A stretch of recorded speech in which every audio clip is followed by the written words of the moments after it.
Consciousness is the biggest unsolved problem in all of science. Your brain is made of atoms. Atoms are not conscious. Atoms do not feel anything. Atoms do not experience anything. And yet somehow, the atoms in your skull produce the experience of being you. The redness of red, the pain of pain, the feeling of existing. Neuroscience can map every neuron in your brain. It can trace every electrical signal, every chemical reaction, and it still cannot explain why any of it feels like anything. This is the hard problem of consciousness, and after decades of research, nobody, not a single scientist on Earth, has solved it. Here is what makes this terrifying. We have sent spacecraft to the edge of the solar system. We have split the atom. We have sequenced the human genome. We have detected gravitational waves from colliding black holes 1 billion light years away. We have built artificial intelligence that can beat world champions at chess and write poetry and generate images that look like photographs. But we cannot explain why you have an inner experience. We cannot explain why there is something it is like to be you. Think about that for a moment. You are having an experience right now. Right now, as you read these words, there is a subjective reality, a private inner world that belongs to you and only you. You see colors, you feel emotions, you remember your past, you anticipate your future. You have a sense, immediate, undeniable, more certain than anything science has ever measured, that you exist, that you are here, that you are someone. Where does that come from? You are made of atoms, carbon, hydrogen, oxygen, nitrogen, calcium, phosphorus, the same atoms that make up rocks and water and air and dead things. A corpse has the same atoms as a living person, the same molecules, the same chemistry. But a corpse has no experience. A corpse is not anyone. The atoms are there. The person is not. What left? What was the difference between the living you, the experiencing you, the feeling you, and the arrangement of atoms that will remain after you die? This is not poetry. This is the hardest question in science. This is not a gap in our knowledge. This is not a problem that will be solved with better brain scans or faster computers. This is a fundamental mystery about the nature of reality itself. And it has led some of the most respected physicists and philosophers on Earth to a conclusion that would have been considered insane 20 years ago. That consciousness might not be produced by the brain at all. That your mind, your inner experience, your sense of self, what the religious traditions call your soul, might be something that exists independently of the matter it inhabits. Let me show you the problem. Let me make it concrete. Right now, you are seeing something. Maybe you are looking at a screen. Maybe you are in a room. Maybe there is a wall behind the screen, and the wall is a color white or cream or grey. You are seeing that color. You are having an experience of that color.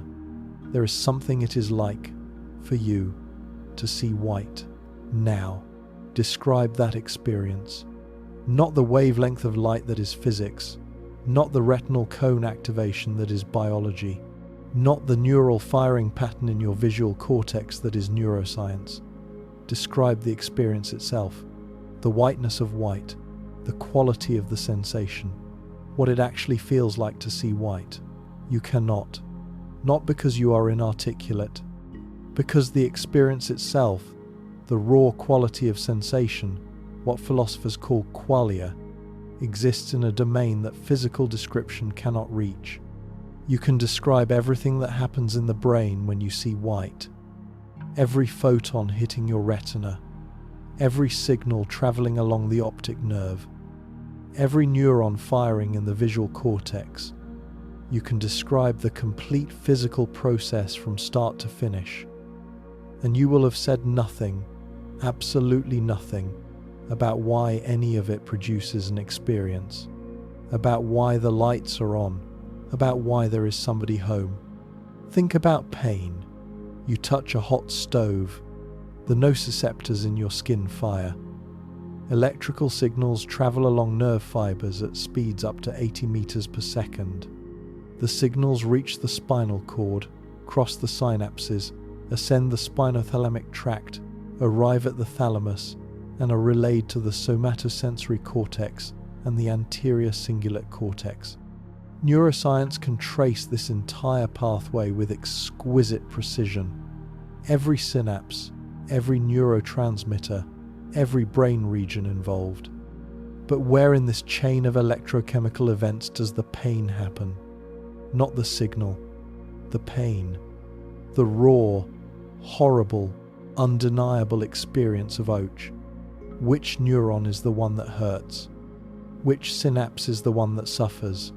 The answer is none of them.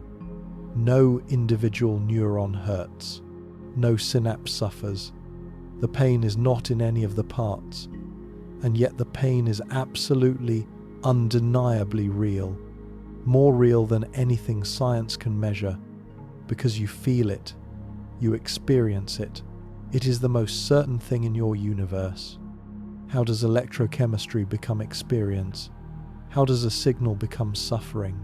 How does the firing of neurons, which is just ions, moving across membranes, which is just physics, which is just atoms doing what atoms do, become the most vivid, most undeniable, most real thing you have ever known? Nobody knows. Nobody. This is what the philosopher David Chalmers called the hard problem of consciousness in 1995. Chalmers, then a young philosopher at the University of California, Santa Cruz, gave a talk at a conference in Tucson, Arizona, that changed the field. He drew a distinction that seems obvious once you hear it, but that neuroscience had been ignoring for decades. The easy problems of consciousness are the problems of function. How does the brain process visual information? How does it integrate sensory inputs? How does it produce motor outputs? How does it discriminate stimuli and control behavior? These problems are hard in practice. They require decades of research and billions of dollars, but they are easy in principle. They are problems of mechanism. You explain a mechanism by describing how it works. You trace the wiring. You follow the signals. You build a model. We have made extraordinary progress on these problems. We can now watch individual neurons fire in real time. We can decode simple mental images from fMRI data. We can stimulate specific brain regions and predict the resulting experience. The easy problems are yielding to science. The hard problem is different. The hard problem is not about mechanism. It is about existence. Not how does the brain process information, but why does information processing feel like something? Not how does the visual cortex represent color, but why does looking at a sunset make you feel wonder? Not how does the amygdala generate a fear response, but why does fear feel terrifying? The hard problem is, why is there experience at all?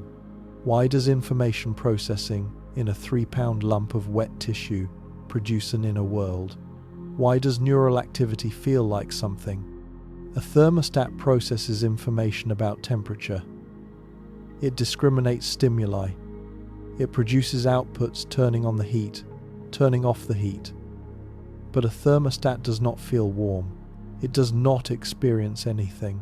There is nothing it is like to be a thermostat. Why is there something it is like to be you? This question, this single devastating question, has resisted every attempt at a scientific answer for 3 decades. It is the question that has driven some of the greatest minds in philosophy and physics to radical conclusions about the nature of reality. And it is the question that connects directly to what the religious traditions have been saying for thousands of years about the soul. The neuroscience of consciousness has produced extraordinary results. We know more about the brain than at any point in human history. And yet, the more we learn about the brain, the deeper the mystery becomes. We know that consciousness correlates with brain activity. Damage to specific brain regions produces specific changes in conscious experience. Damage to the fusiform face area impairs the ability to recognize faces. Damage to the insula disrupts emotional experience. Damage to the prefrontal cortex can alter personality. The famous case of Phineas Gage, a railroad worker who in 1848 had an iron rod driven through his prefrontal cortex and survived, but was reportedly transformed from a responsible, mild-mannered man into an impulsive, irreverent stranger. His friends said he was no longer Gage. The brain changed. The person changed. The correlation is undeniable. Split-brain patients, people whose corpus callosum, the bridge connecting the two hemispheres, has been surgically severed to treat epilepsy, reveals something even stranger. Roger Sperry's experiments in the 1960s showed that when the connection between hemispheres is cut, each hemisphere appears to develop its own independent consciousness. The left hemisphere can speak. The right hemisphere cannot. Show an image to the right hemisphere only, and the patient will deny seeing anything because the speaking left hemisphere genuinely did not see it.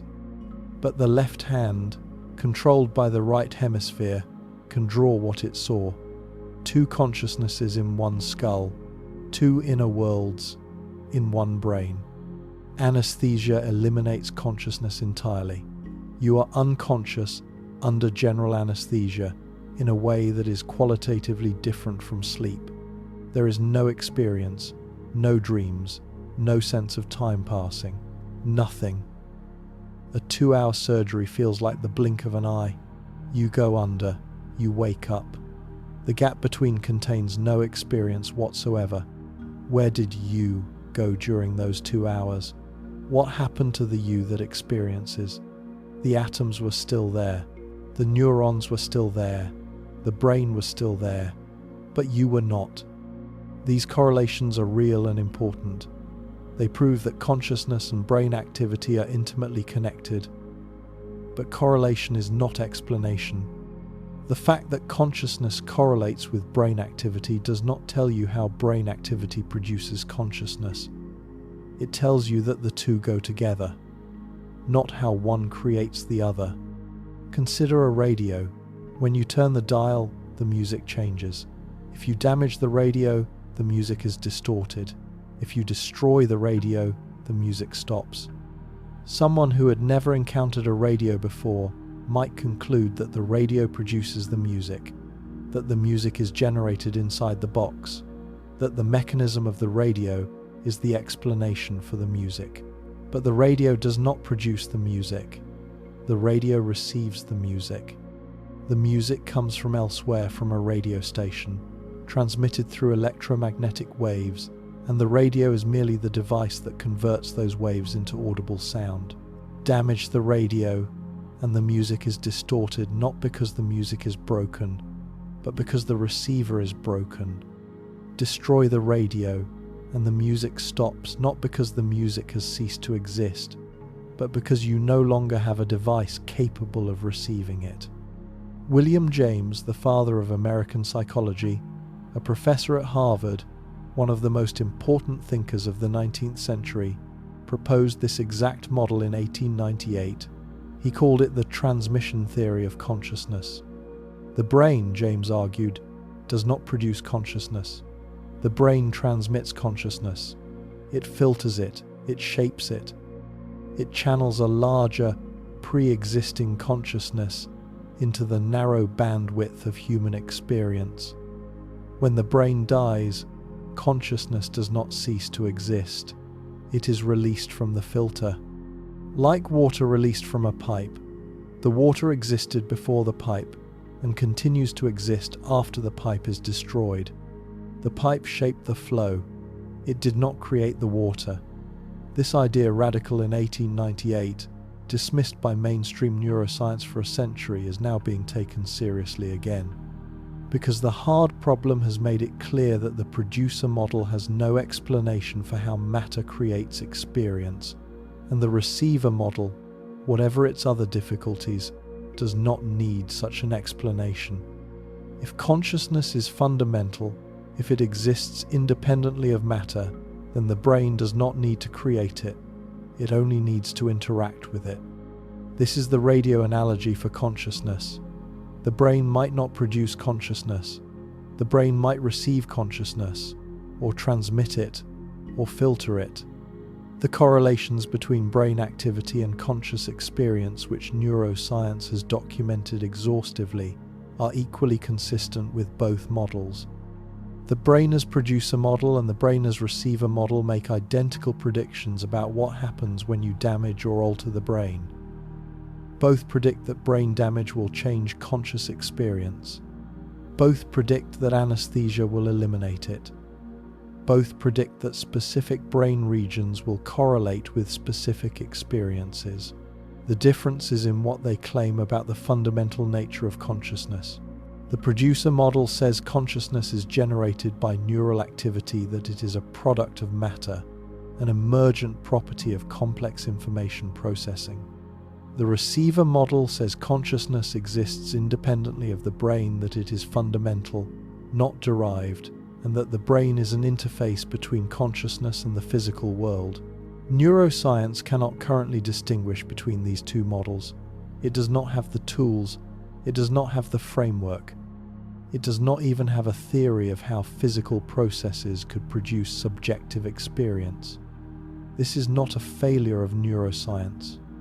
It is a fundamental limitation of the physicalist paradigm, the assumption that everything that exists is physical, and that every phenomenon can be explained in terms of physical processes. The philosopher Thomas Nagel crystallized the problem in 1974 with a single question: what is it like to be a bat? Bats perceive the world through echolocation. They emit high-frequency sounds and build a three-dimensional model of their environment from the returning echoes. This is a form of perception radically different from human vision. It uses a different sensory modality, different neural pathways, different information processing. Nagel's question was not about the mechanism of echolocation. We understand the mechanism well. His question was about the experience. What is it like, from the inside, to perceive the world through sonar? What is the subjective quality of echolocation? What does it feel like? We cannot know. We can describe the physics. We can model the neuroscience. We can even build artificial sonar systems. But we cannot access the subjective experience of being a bat. And this inaccessibility is not due to a lack of technology. It is due to the nature of subjective experience itself. Subjective experience is, by definition, accessible only from the inside. Only the bat knows what it is like to be a bat. Only you know what it is like to be you. And here is the deeper point. Even if we had a complete neuroscience of bat echolocation, even if we mapped every neuron, every synapse, every signal pathway, understood the complete physical mechanism down to the quantum level, we would still not know what echolocation feels like. Because the physical description, no matter how complete, describes the mechanism. It does not describe the experience. The map is not the territory. The neural firing pattern is not the pain. The brain scan is not the feeling. This is not a gap that more data will fill. It is not a problem that better technology will solve. It is a conceptual gap, a gap between the objective and the subjective, between the third-person description of brain activity and the first-person reality of experience. And no amount of third-person data can cross that gap. Not in principle. Not ever. This might seem like a trivial philosophical puzzle. It is not. It strikes at the heart of the scientific method. Science works by objective observation, by measuring things from the outside, by finding patterns in data, by building models that predict behavior. But consciousness is not objective. It is the most subjective thing in the universe. It is the one phenomenon that cannot be observed from the outside. You can observe someone else's brain activity. You cannot observe someone else's experience. You can measure the neural correlates of pain. You cannot measure pain itself. If the most important phenomenon in the universe, the one phenomenon without which there would be no science, no observation, no understanding, is fundamentally inaccessible to the scientific method, what does that tell us about the limits of science? It tells us something profound. Science is the most powerful tool humanity has ever developed. It has cured diseases, split atoms, sent humans to the moon, and revealed the age and scale of the universe. But science works by studying objects from the outside, by measuring, by quantifying, by reducing phenomena to mathematical descriptions. And consciousness is not an object. It is not something you can put under a microscope. It is the microscope. It is the thing doing the looking. It is the subject, not the object. And a method designed to study objects may be fundamentally incapable of explaining the subject. The philosopher John Searle put it bluntly: consciousness is not a thing to be studied the way we study other natural phenomena. It is the very medium through which all natural phenomena are studied. You cannot step outside consciousness to study it. You cannot examine it from a position of objectivity, because the position of objectivity is itself a conscious position. The observer is the thing being observed. The instrument is the thing being measured. This circularity is not a limitation of current science. It may be a permanent feature of the relationship between consciousness and knowledge. And if consciousness can never be fully explained by a method that requires objective observation, then understanding consciousness may require a different kind of knowledge altogether. A first-person kind, an experiential kind, the kind of knowledge that meditation and contemplation and prayer have been pursuing for thousands of years. Chalmers went further. He proposed a thought experiment that has haunted philosophy ever since: the zombie argument.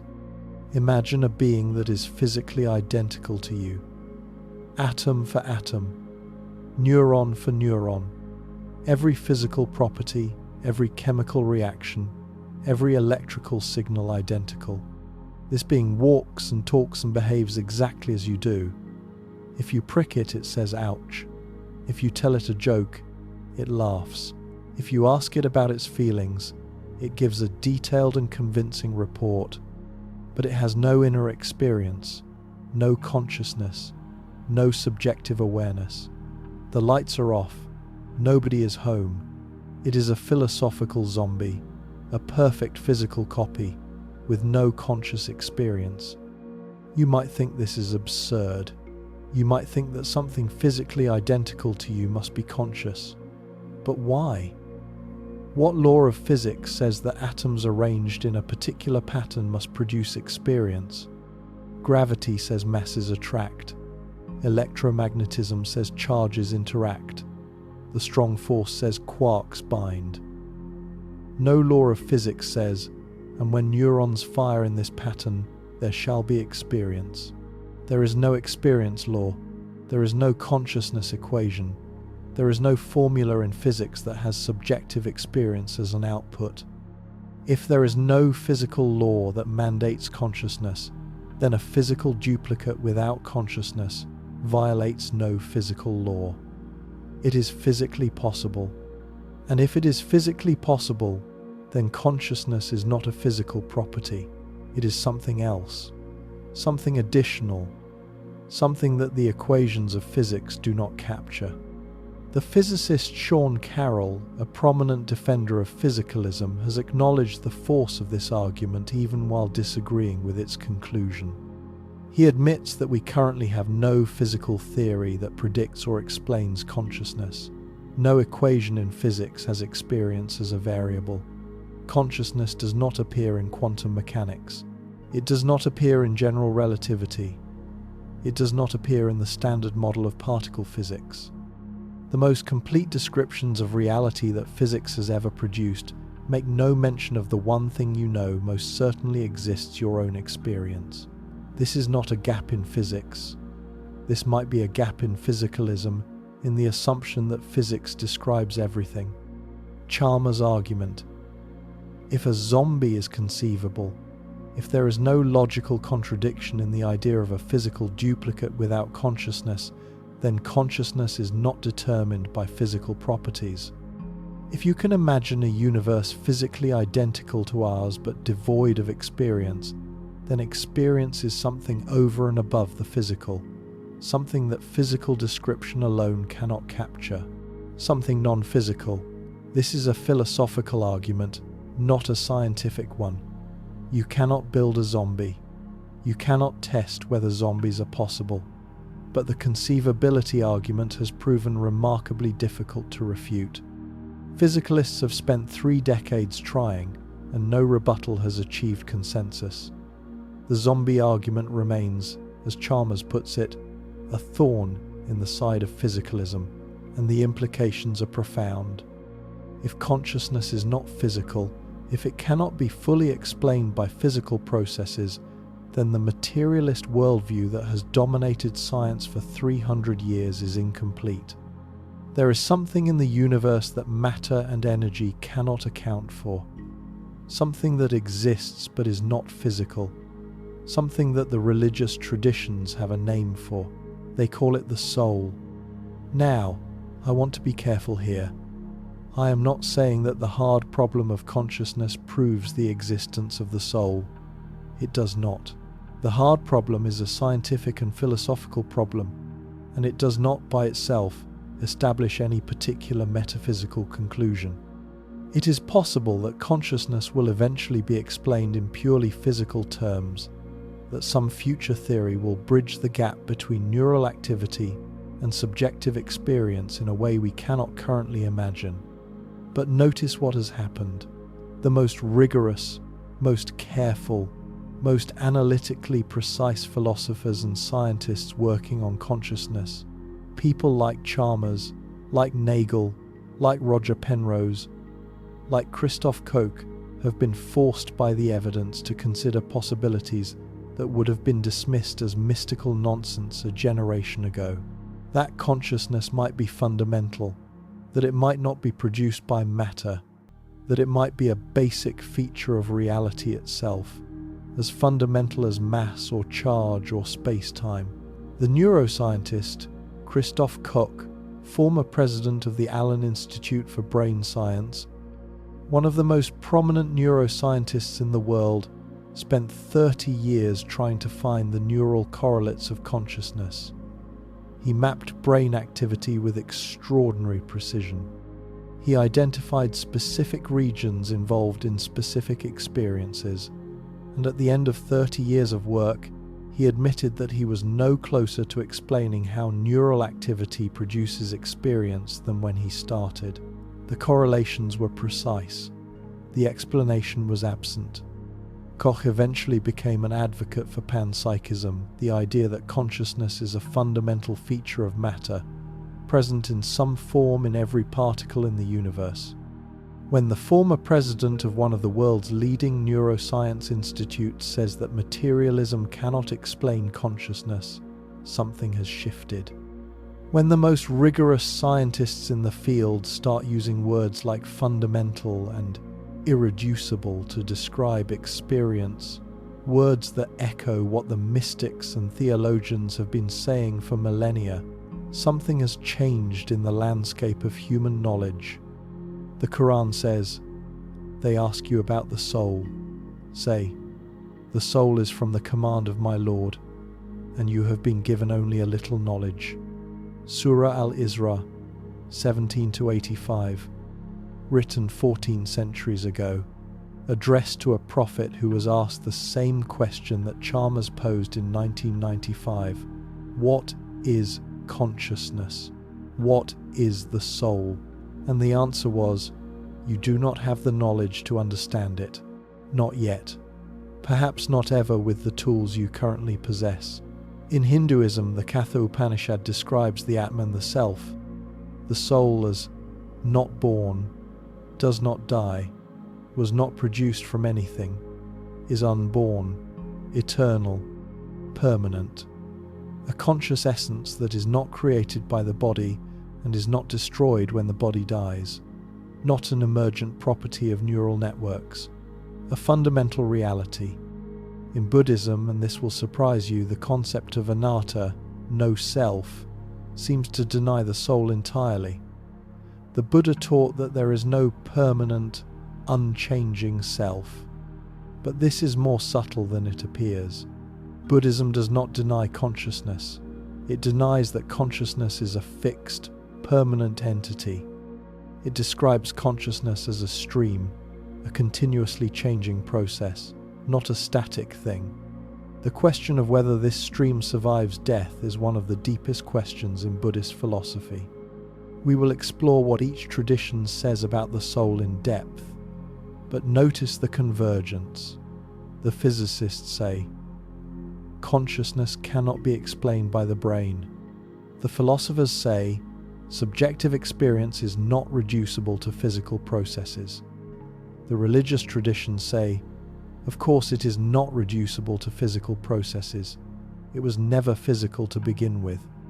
But science has not given up. Some of the most radical and creative theories in physics have been proposed to explain consciousness. Theories that push the boundaries of what we thought science could address. Theories that venture into territory traditionally reserved for philosophy and theology.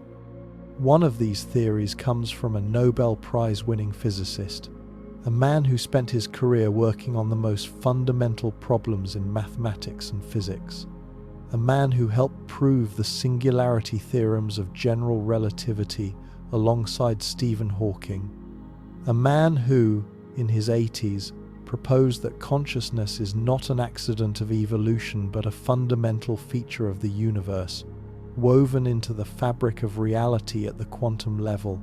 His name is Roger Penrose, and his theory of consciousness, the orchestrated objective reduction, or Orch-OR, is the most ambitious attempt in the history of science to explain the one thing science has never been able to explain. Penrose believes consciousness is not produced by neurons firing, not by electrochemistry, not by information processing. Consciousness, Penrose argues, arises from quantum processes inside the brain, specifically inside structures called microtubules, protein tubes a millionth of a meter wide that exist inside every neuron. Quantum coherence, quantum superposition, quantum collapse, the same bizarre phenomena that govern the behavior of subatomic particles, the same phenomena that Einstein called spooky action at a distance, might be operating inside your brain right now, producing your thoughts, your feelings, your experience, your soul. If Penrose is right, consciousness is not an accident of biology. It is written into the deepest laws of physics. It is a feature of the quantum structure of reality itself, how atoms become aware. Roger Penrose believes your consciousness comes from quantum mechanics, not from neurons firing, not from electrochemistry, not from information processing. From quantum processes, the same bizarre physics that governs subatomic particles, that allows an electron to be in two places at once, that Einstein called spooky action at a distance. Penrose, a Nobel Prize-winning physicist, the man who proved black holes are a mathematical necessity of general relativity, the man Stephen Hawking called the most brilliant, spent decades developing the most radical theory of consciousness in the history of science. A theory that says your mind is not a classical computer. Your brain is a quantum computer, and the soul, whatever it is, lives in the quantum structure of reality itself. This is orchestrated objective reduction, Orch-OR, and if it is correct, it changes everything we thought we knew about the relationship between physics, biology, consciousness, and God. To understand Penrose's theory, you need to understand why he rejected every other explanation. Because Penrose did not start by looking for quantum effects in the brain. He started by proving mathematically, rigorously, with the precision of a world-class physicist, that no classical explanation of consciousness is possible, that the mind cannot be a computer, That understanding is not computation, and if the answer is not classical, the only place left to look is quantum. Penrose started not with the brain, but with mathematics. In 1989, he published The Emperor's New Mind, a book that argued, with extraordinary mathematical rigor, that human consciousness cannot be computed, cannot be simulated, cannot be replicated by any algorithm, no matter how powerful.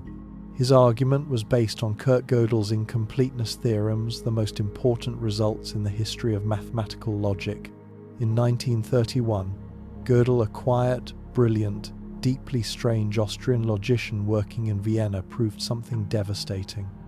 He proved that any consistent mathematical system powerful enough to describe arithmetic contains true statements that cannot be proven within that system.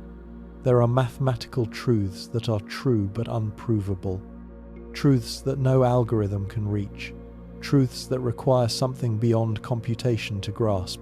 Let me make this concrete. Gödel showed that for any formal system, any set of rules and axioms, like a computer program, there exist statements within that system that are true, but that the system itself cannot prove. The system can see the truth, but it cannot derive the truth using its own rules. It is like a cage that is too small to contain the reality it describes. No matter how large you make the cage, no matter how many axioms you add, how many rules you include, there will always be truths outside it. This result shattered the dream of 20th century mathematics, the dream of David Hilbert, who had hoped to place all of mathematics on a firm, complete, algorithmic foundation. Gödel proved that no such foundation is possible. Mathematics is larger than any formal system. Truth is larger than proof. Penrose took Gödel's result and applied it to the mind. Here is the key insight. Human mathematicians can do something that no formal system can do. They can stand outside the system and see that a Gödel statement is true. They can see the truth that the system cannot prove. This is not computation. This is not following an algorithm. This is understanding a non-algorithmic grasp of mathematical truth that transcends any formal procedure. If human mathematicians can understand truths that no algorithm can prove, if we can see that a Gödel statement is true, even though no formal system can derive it, then human understanding is not algorithmic. The mind is not a computer. Consciousness involves a process that transcends computation, a process that no Turing machine, no digital computer, no artificial intelligence built on classical algorithms can replicate. This was explosive. In the 1980s and 1990s, the dominant view in cognitive science was functionalism, the idea that the mind is software running on the hardware of the brain. That consciousness is what computation feels like. That in principle, you could build a conscious computer by running the right program on the right hardware. This view was not just popular in academia. It was the foundation of the entire artificial intelligence project. If consciousness is computation, then artificial consciousness is just a matter of building a powerful enough computer. The assumption behind every AI lab, every neural network, every machine learning system is that intelligence and ultimately consciousness can be replicated in silicon. Penrose said no. Not just that we have not built a conscious computer, that we cannot. That consciousness requires a physical process that is fundamentally non-computable, a process that exists in the laws of physics but is not captured by any algorithm, a process that is, in the deepest sense, beyond the reach of artificial intelligence. This has enormous implications for the current AI revolution. If Penrose is right, then no matter how sophisticated ChatGPT or any future AI becomes, no matter how convincingly it simulates understanding, no matter how fluently it converses, no matter how brilliantly it solves problems, it will never be conscious. It will never experience anything. It will never feel. It will be a philosophical zombie, a perfect functional imitation of consciousness with nobody home. The lights will be off forever. But what physical process could be non-computable? Classical physics is computable. Every process described by Newton's laws, by Maxwell's equations, by thermodynamics, by fluid mechanics, all computable. If you know the initial conditions and the laws, you can compute the outcome. Classical physics is algorithmic. Quantum mechanics is different. Quantum mechanics has a feature that is genuinely non-computable: the collapse of the wave function. When a quantum system is in superposition, when an electron is in two places at once, when a photon takes two paths simultaneously, the system evolves smoothly and predictably, according to the Schrödinger equation. But when you measure the system, the superposition collapses. The electron is suddenly in one place. The photon took one path. The outcome is random, genuinely, fundamentally, irreducibly random. No algorithm can predict which outcome will occur. The collapse is non-computable. This is not just a limitation of our knowledge. This is not like a coin flip where we could predict the outcome if we knew the exact forces and angles. Quantum randomness is deeper than that. It is randomness that exists at the most fundamental level of reality. The universe itself does not know which outcome will occur until the moment of collapse. The information does not exist before the measurement. It is created in the act of observation. Something genuinely new comes into existence at the moment of collapse, something that was not determined by any prior state of the universe. This should remind you of something. Something genuinely new coming into existence at a specific moment. Something not determined by prior physical states. Something created. The religious traditions have a word for this kind of event. They call it creation. Penrose saw this. And he made the leap. If consciousness requires non-computability, and if the only non-computable process in physics is quantum state reduction, then consciousness must be connected to quantum state reduction. Consciousness does not merely correlate with quantum events. Consciousness is a quantum event. The collapse of the wave function is not just a physical process. It is a conscious process. Or more precisely, consciousness and wave function collapse are two aspects of the same phenomenon. But there was a problem. Quantum effects are typically associated with subatomic particles, with electrons and photons and atoms at near absolute zero temperatures. The brain is warm, wet, noisy, teeming with thermal vibrations that should destroy quantum coherence in femtoseconds, millionths of a billionth of a second. The brain, according to conventional physics, is the last place you would expect to find quantum processes. Penrose needed a mechanism. He needed a physical structure inside the brain that could sustain quantum coherence long enough for quantum computation to occur. He needed a biological quantum computer. He found Stuart Hameroff. Hameroff is an anesthesiologist at the University of Arizona. He had spent his career studying anesthesia, the process by which consciousness is switched off, and he had become fascinated by structures inside neurons called microtubules. Microtubules are cylindrical protein structures, about 25 nanometers in diameter, 1,000 times smaller than a human hair. They form the internal skeleton of every cell in your body. But in neurons, microtubules are especially abundant and especially organized. A typical neuron contains thousands of microtubules, each composed of roughly 10 7-tubulin protein dimers arranged in a precise helical lattice. They are not passive structural elements. They are dynamic, active, information processing structures. They transport molecules within the cell, acting as highways for motor proteins that carry cargo from the cell body to the synapse and back. They organize the cell's internal architecture. They grow and shrink in response to cellular signals. They play a role in cell division, in signal transmission, in learning and memory, and Hameroff believed in consciousness itself. What drew Hameroff to microtubules was their geometry. The tubulin lattice has the structure of a computational array, a grid of switches that can exist in multiple conformational states. The pattern of states across the lattice can encode and process information. Microtubules are, in a sense, nanoscale computers inside your neurons, computers within computers. And if quantum mechanics plays a role in how these nanocomputers operate, the computational power would be staggering exponentially beyond anything classical neural processing could achieve. Hameroff noticed something remarkable about anesthetic gases.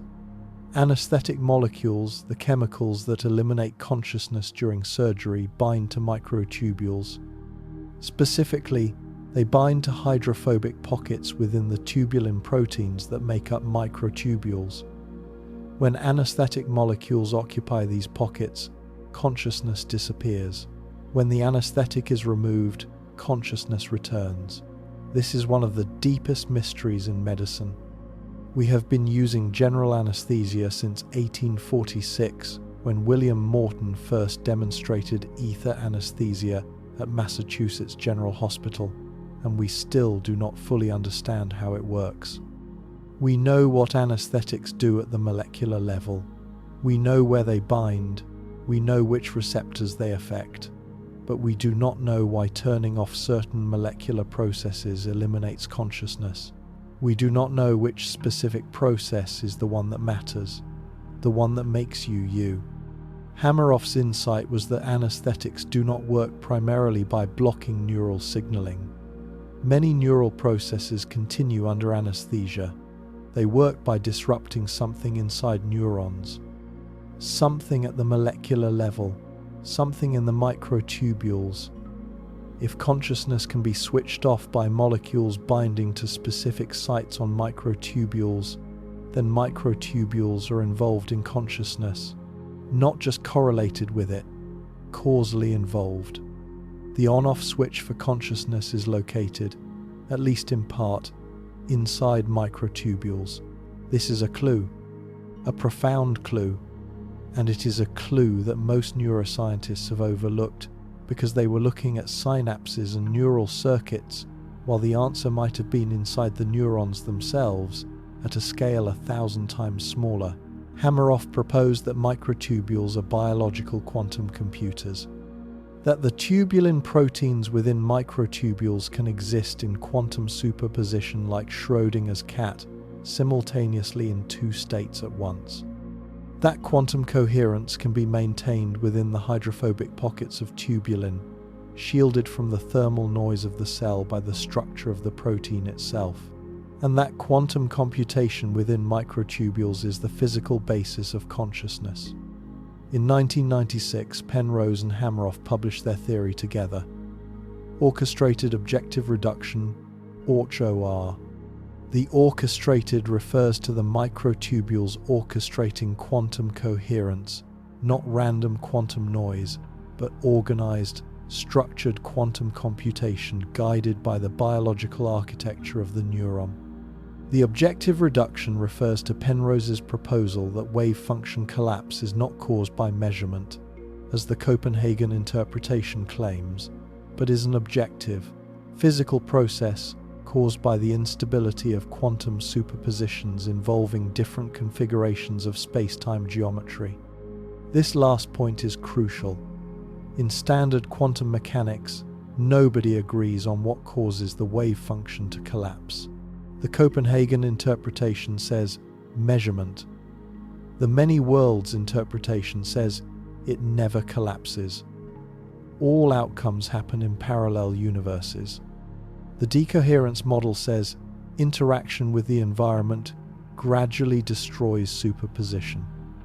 Penrose proposed something entirely new, that gravity causes collapse, that when a quantum superposition involves matter in two different positions, and therefore two different configurations of space-time curvature, the superposition becomes gravitationally unstable.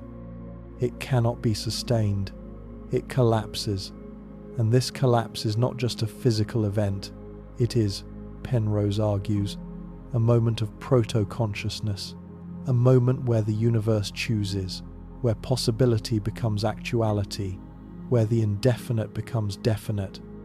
The theory is extraordinarily precise.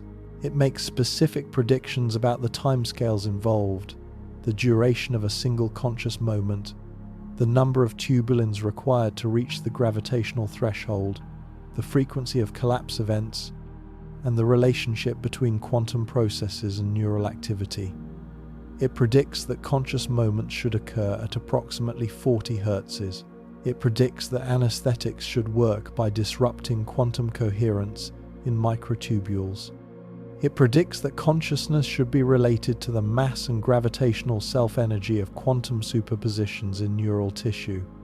These are not vague philosophical speculations. These are numbers, equations, testable predictions. The scientific establishment responded with near-universal skepticism. The objections were fierce and specific. The physicist Max Tegmark published a devastating critique in 2000. He calculated that quantum coherence in microtubules at brain temperature would last approximately 10, -13 seconds, 1/10 trillionth of a second. Far too short for any meaningful quantum computation. The brain is too warm, too wet, too noisy. Quantum coherence cannot survive in biological tissue at 37 degrees Celsius. The theory, Tegmark argued, is physically impossible. Hameroff responded with counter-arguments that the hydrophobic pockets within tubulin proteins provide a shielded environment where quantum coherence could be preserved, that the ordered water inside microtubules reduces thermal noise, that Tegmark's calculations used assumptions that did not apply to the specific geometry of microtubule interiors. But the physics community was not convinced. Tegmark's paper became the standard reference for dismissing Orch-OR. This seemed like a death blow. For years, Orch-OR was regarded by mainstream physics as an interesting but fatally flawed idea. A creative speculation by a brilliant physicist who had ventured too far outside his expertise. Textbooks did not mention it, conferences did not discuss it. The theory was exiled to the margins. But then something unexpected happened. Evidence started appearing. Not from philosophy, not from theoretical physics, from biology. In 2007, Gregory Engel and colleagues at the University of Chicago published a paper in the journal Nature that changed the conversation. They discovered quantum coherence in photosynthesis, in living biological tissue, at room temperature. The FMO complex, a protein involved in photosynthetic energy transfer in green sulfur bacteria, showed clear evidence of quantum superposition and quantum coherence, lasting for hundreds of femtoseconds at physiological temperatures, not at near absolute zero, at room temperature, in a warm, wet, noisy biological system. The paper was a bombshell. Tegmark's argument that biological systems are too warm for quantum effects was based on theoretical calculations, not experimental data. And the experimental data said otherwise. Biology had found a way to maintain quantum coherence in warm, wet conditions, not in neurons, not in microtubules, but in photosynthetic proteins. The principle was established. Quantum coherence in biology is not only possible, it is real, it is common, and evolution has been exploiting it for billions of years. The field of quantum biology exploded. Researchers found evidence of quantum effects in bird navigation. The European robin appears to use quantum entanglement in cryptochrome proteins in its retina to sense the Earth's magnetic field. The mechanism is extraordinary. A photon of blue light strikes a cryptochrome molecule and creates a pair of entangled electrons. The spins of these electrons are sensitive to the Earth's magnetic field. The bird can literally see the magnetic field as a visual overlay, a pattern of light and shadow that tells it which direction is north. This is quantum entanglement being used by a living brain for navigation, not in a laboratory at near absolute zero, in a bird's eye at body temperature. In nature, quantum tunneling was found in enzyme catalysis. Enzymes speed up chemical reactions by allowing hydrogen atoms to tunnel through energy barriers that classical physics says they cannot cross. Without quantum tunneling, the chemistry of life would be too slow to sustain biology. Life depends on quantum mechanics at the most fundamental level. Quantum coherence was observed in olfaction. The sense of smell may depend on quantum vibrational properties of molecules rather than their classical shape alone.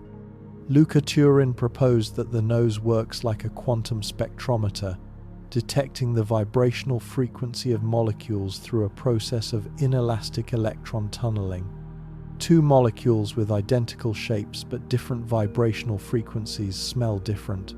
Classical chemistry cannot explain this. Quantum mechanics can. Life, it turned out, was using quantum mechanics in ways nobody had expected. Evolution had discovered quantum computation billions of years before physicists did. If photosynthetic bacteria can maintain quantum coherence at room temperature, why not neurons? If the robin's retina uses quantum entanglement, why not the human brain? The theoretical objection, too warm, too wet, had been undermined by experimental reality. In 2014, Anirban Bandyopadhyay at the National Institute for Materials Science in Japan published results showing evidence of quantum resonance in single microtubules. He measured oscillations in tubulin proteins that corresponded to predicted quantum frequencies. He also found that microtubules exhibit a remarkable property. When you stimulate them at certain frequencies, they resonate, amplifying the signal rather than dampening it. This is a hallmark of quantum coherence. Classical systems dissipate energy. Quantum systems can amplify it through resonance.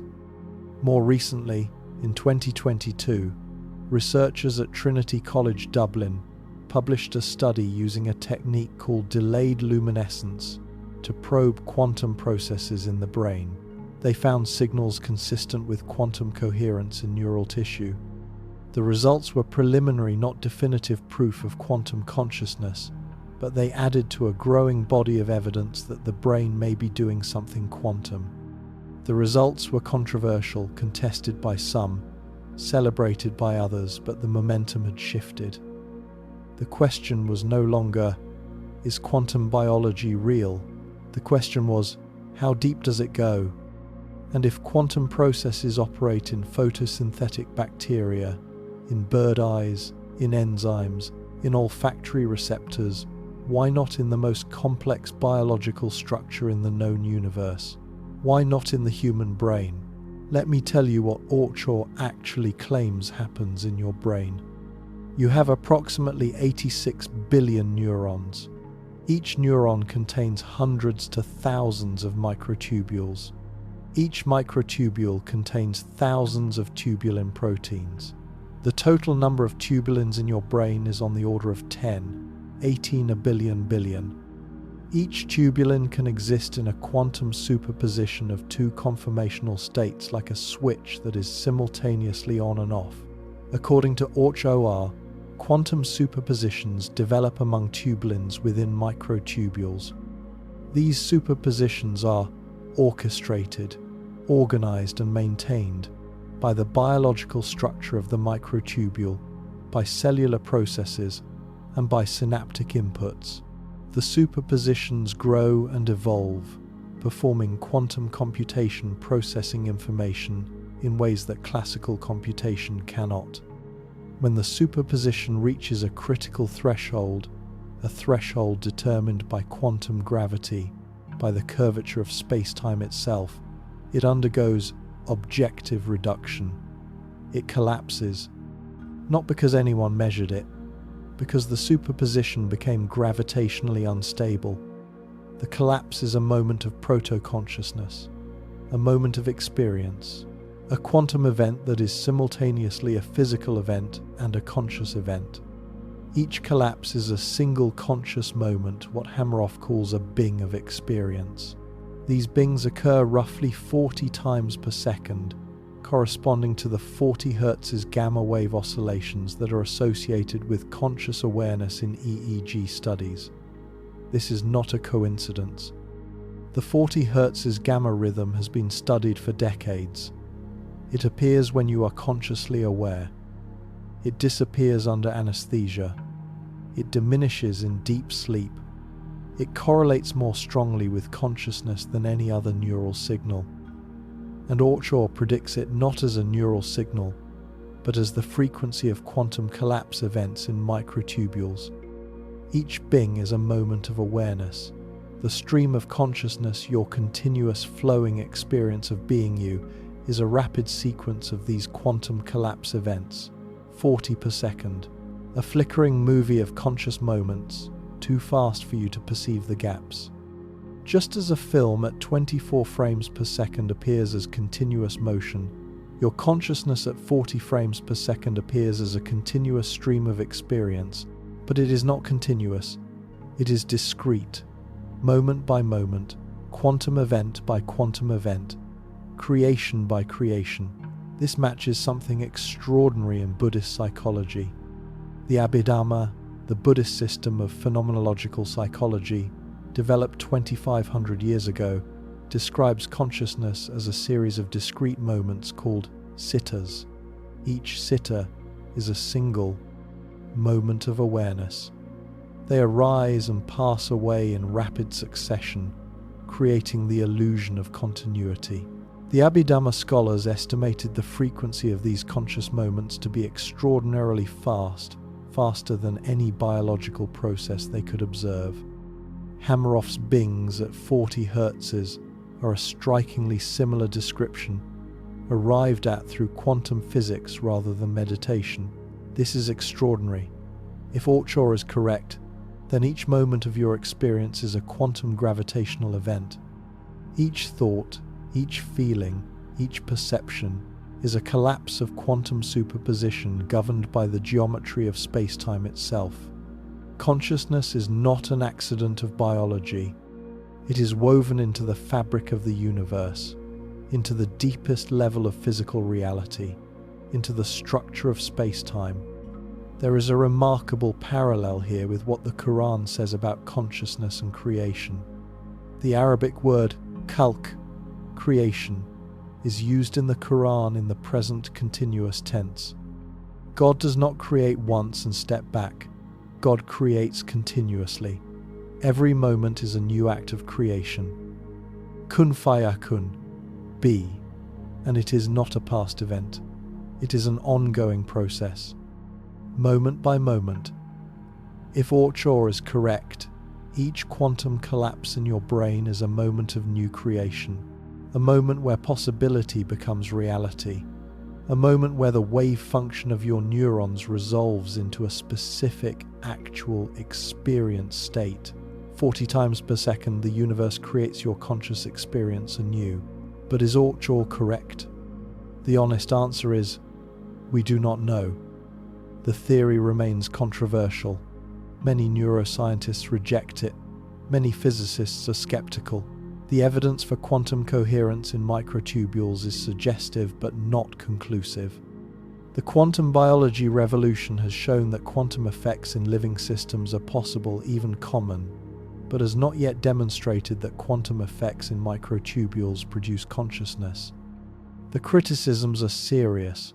Some physicists argue that even if quantum coherence exists in microtubules, it does not follow that this coherence is related to consciousness.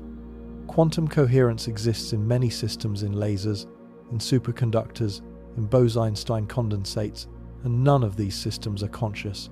Quantum coherence is necessary but not sufficient for consciousness, even in Penrose's own framework.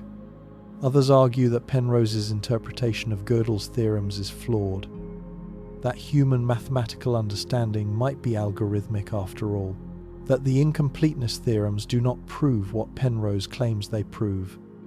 The philosopher and cognitive scientist Daniel Dennett has been particularly critical, arguing that consciousness can be explained by classical computation and that the hard problem is an illusion created by bad philosophy. Dennett claims there is no hard problem, that what we call subjective experience is just the brain representing its own processes to itself, and that this representation is all there is. There is no additional experience beyond the physical processing. But Dennett's position has a problem. It requires you to deny the reality of your own experience. It requires you to accept that the redness of red does not really exist, that the pain of pain is not really painful, that there is nobody home, that the lights you think are on are not really on. Most people and most philosophers find this unconvincing. As the philosopher Galen Strawson put it, Dennett's position is the strangest thing in the whole history of human thought. He denies the existence of the one thing we know with absolute certainty to exist, our own conscious experience. But Orch-OR has something that its critics do not: a mechanism, a specific, physical, testable mechanism for how consciousness arises from matter. Most theories of consciousness are either purely philosophical, they describe consciousness without explaining how it arises, or purely correlational. They identify brain regions associated with consciousness without explaining why neural activity produces experience. Orch-OR proposes a physical process: quantum computation in microtubules, followed by objective reduction governed by quantum gravity.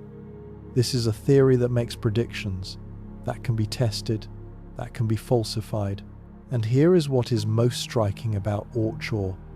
If it is correct, if consciousness is indeed a quantum gravitational process woven into the fabric of space-time, then consciousness is not confined to brains. It is not confined to biology. It is a feature of the universe itself. Wherever quantum superpositions develop and collapse, there is a moment of proto-consciousness. In every atom, in every molecule, in every quantum event, everywhere in the cosmos. This idea has a name. It is called Panpsychism, and it is perhaps the most ancient and most radical idea about consciousness ever proposed. An idea that connects cutting-edge quantum physics to the oldest spiritual traditions on Earth. An idea that says the universe is not dead matter occasionally producing consciousness. The universe is consciousness occasionally producing matter. The Vedantic tradition of Hinduism has been saying exactly this for 3,000 years. The Upanishads teach that Brahman, the ultimate reality, is Sat Chit Ananda, being, consciousness, bliss. Consciousness is not a product of the universe. Consciousness is the universe. The universe is made of awareness. Matter is what consciousness looks like from the outside. Experience is what matter feels like from the inside. The ancient rishis, the sages of the Vedic tradition, did not arrive at this conclusion through quantum physics. They arrived at it through meditation, through turning awareness inward, through the most rigorous first-person investigation of consciousness ever conducted. And now, 3,000 years later, a Nobel Prize-winning physicist has arrived at a structurally identical conclusion through mathematics and quantum mechanics. The vocabulary is different. The method is different. The conclusion is the same. Consciousness is fundamental, not derived, not emergent, not accidental, fundamental, and that is the idea we explore next. What if consciousness is not produced by the brain? What if consciousness is not produced by anything? What if consciousness is fundamental as gravity, as fundamental as electromagnetism, as fundamental as space-time itself? What if every atom in the universe has some form of inner experience? What if the universe is not dead matter that accidentally became aware, but awareness that gradually became matter? This idea is called Panpsychism, and it is no longer a fringe philosophy. It is being taken seriously by some of the most respected physicists, neuroscientists, and philosophers on Earth. Because after decades of trying to explain how the brain produces consciousness and failing completely, panpsychism might be the only option left. The logic is brutally simple. We have two options. Either consciousness emerges from matter, from specific arrangements of atoms, from neural networks, from information processing, or consciousness is fundamental, it does not emerge from anything, because it was always there. The first option, emergence, is the standard scientific assumption. Consciousness is what you get when you wire enough neurons together in the right way. It is an emergent property of complexity, like wetness is an emergent property of water molecules, or temperature is an emergent property of molecular motion. Wire 86 billion neurons together with trillions of connections, and consciousness appears like magic, like a trick, like pulling a rabbit out of a hat, except the hat is atoms, and the rabbit is the most extraordinary phenomenon in the known universe. But here is the problem. Wetness and temperature are objective properties. They can be measured from the outside. They can be predicted from the properties of their components. If you know everything about water molecules, their mass, their charge distribution, their hydrogen bonding, you can derive wetness. You can predict it. You can explain it. There is no hard problem of wetness. Consciousness is different. You cannot derive experience from any arrangement of atoms. You cannot predict subjective awareness from any description of neural activity. You cannot explain why a particular pattern of information processing should feel like anything. The emergence of consciousness from matter is not like the emergence of wetness from water. It is fundamentally different. It is a category error, an attempt to derive the subjective from the objective, the inner from the outer, the first person from the third person, and no one has ever shown how this derivation works. Not in principle, not even in theory. This is why panpsychism is making a comeback. If consciousness cannot emerge from matter, if the gap between the objective and the subjective is unbridgeable, then consciousness was never absent from matter in the first place. It was always there. In every particle, in every atom, in every quantum of energy. Not human consciousness, not rich, complex, self-aware experience, but some form of inner experience, some spark of subjectivity, some minimal, primitive, proto-conscious quality that is as fundamental to reality as mass or charge. The philosopher Philip Goff, professor at Durham University, one of the leading voices in contemporary philosophy of mind, has become the most prominent advocate for panpsychism in the 21st century. His book, Galileo's Error, published in 2019, argues that the exclusion of consciousness from the scientific worldview was the original sin of modern physics. Goff's argument begins with Galileo. In the 17th century, Galileo made a revolutionary decision. He decided that science would study only the quantitative properties of matter, mass, velocity, position, charge. The qualitative properties, color, smell, taste, the feel of things, were declared subjective, not real, not part of the physical world. They were pushed out of the scientific picture and into the mind of the observer. This was extraordinarily productive. By stripping the world of qualities and studying only quantities, Galileo created modern physics. Newton, Maxwell, Einstein, Bohr. The entire edifice of physical science rests on Galileo's decision to exclude subjective qualities from the domain of science. 3 centuries of astonishing progress. From the law of gravity to the Standard Model, from the telescope to the particle accelerator, from Galileo's inclined planes to gravitational wave detectors, all of it built on the assumption that the physical world is the quantitative world, the world of numbers, equations, measurements, and that qualities like color, taste, and experience are not part of the physical picture.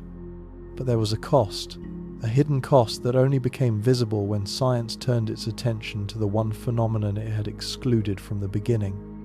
By defining the physical world as the world without consciousness, the world of pure quantity, stripped of all quality, Galileo made it impossible to explain consciousness in physical terms.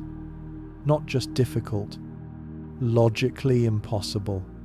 If you define physics as the study of the world minus consciousness, then you cannot use physics to explain consciousness. You have excluded the very thing you are trying to explain. This is Galileo's error, not an error of physics, an error of philosophy. A framing assumption so deep, so foundational, so thoroughly embedded in the scientific worldview that most scientists do not even realize they are making it, that excludes consciousness from reality by definition, and then expresses surprise that it cannot be found. Goff's solution: put consciousness back in, not as an emergent property, not as a byproduct, as a fundamental feature of matter. Every electron has mass, every electron has charge, every electron has spin, and every electron, Goff argues, has some form of experience, not thought, not self-awareness, not anything resembling human consciousness, but some intrinsic, qualitative, subjective aspect that is as much a part of the electron as its mass. This might sound insane. Electrons having experience, atoms feeling things, rocks being conscious? Let me be precise about what Panpsychism does and does not claim. It does not claim that a rock thinks. It does not claim that an electron has opinions. It does not claim that your coffee mug is aware of being a coffee mug.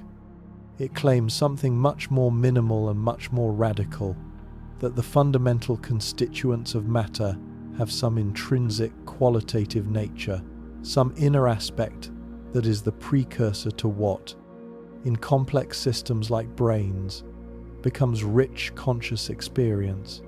The experience of an electron, if it can be called experience at all, would be unimaginably simple. Not thought, not sensation, not anything you could describe in human language.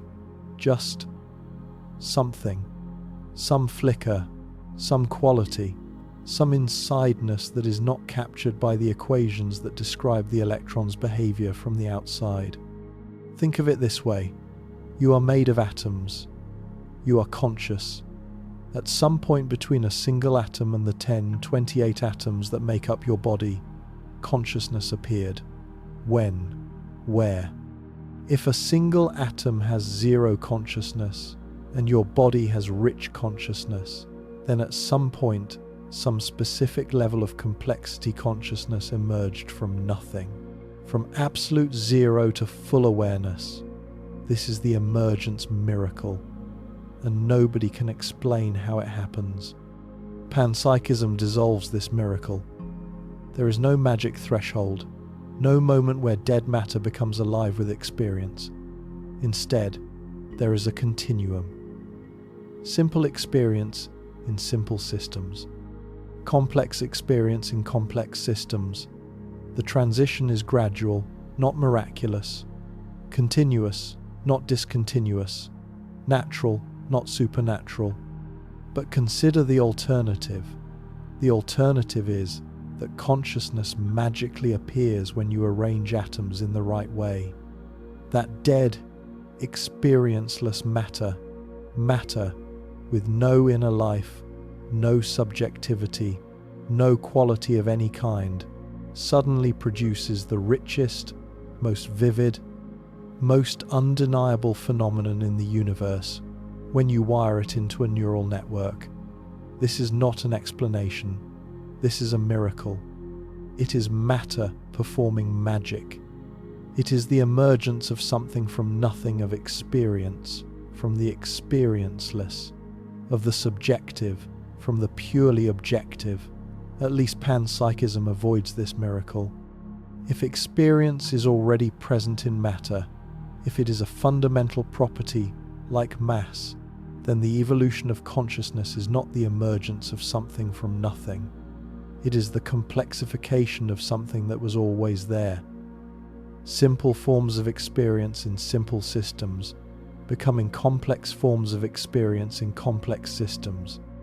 The way simple gravitational interactions between particles become the complex gravitational structure of a galaxy, not magic, just increasing complexity of a fundamental property.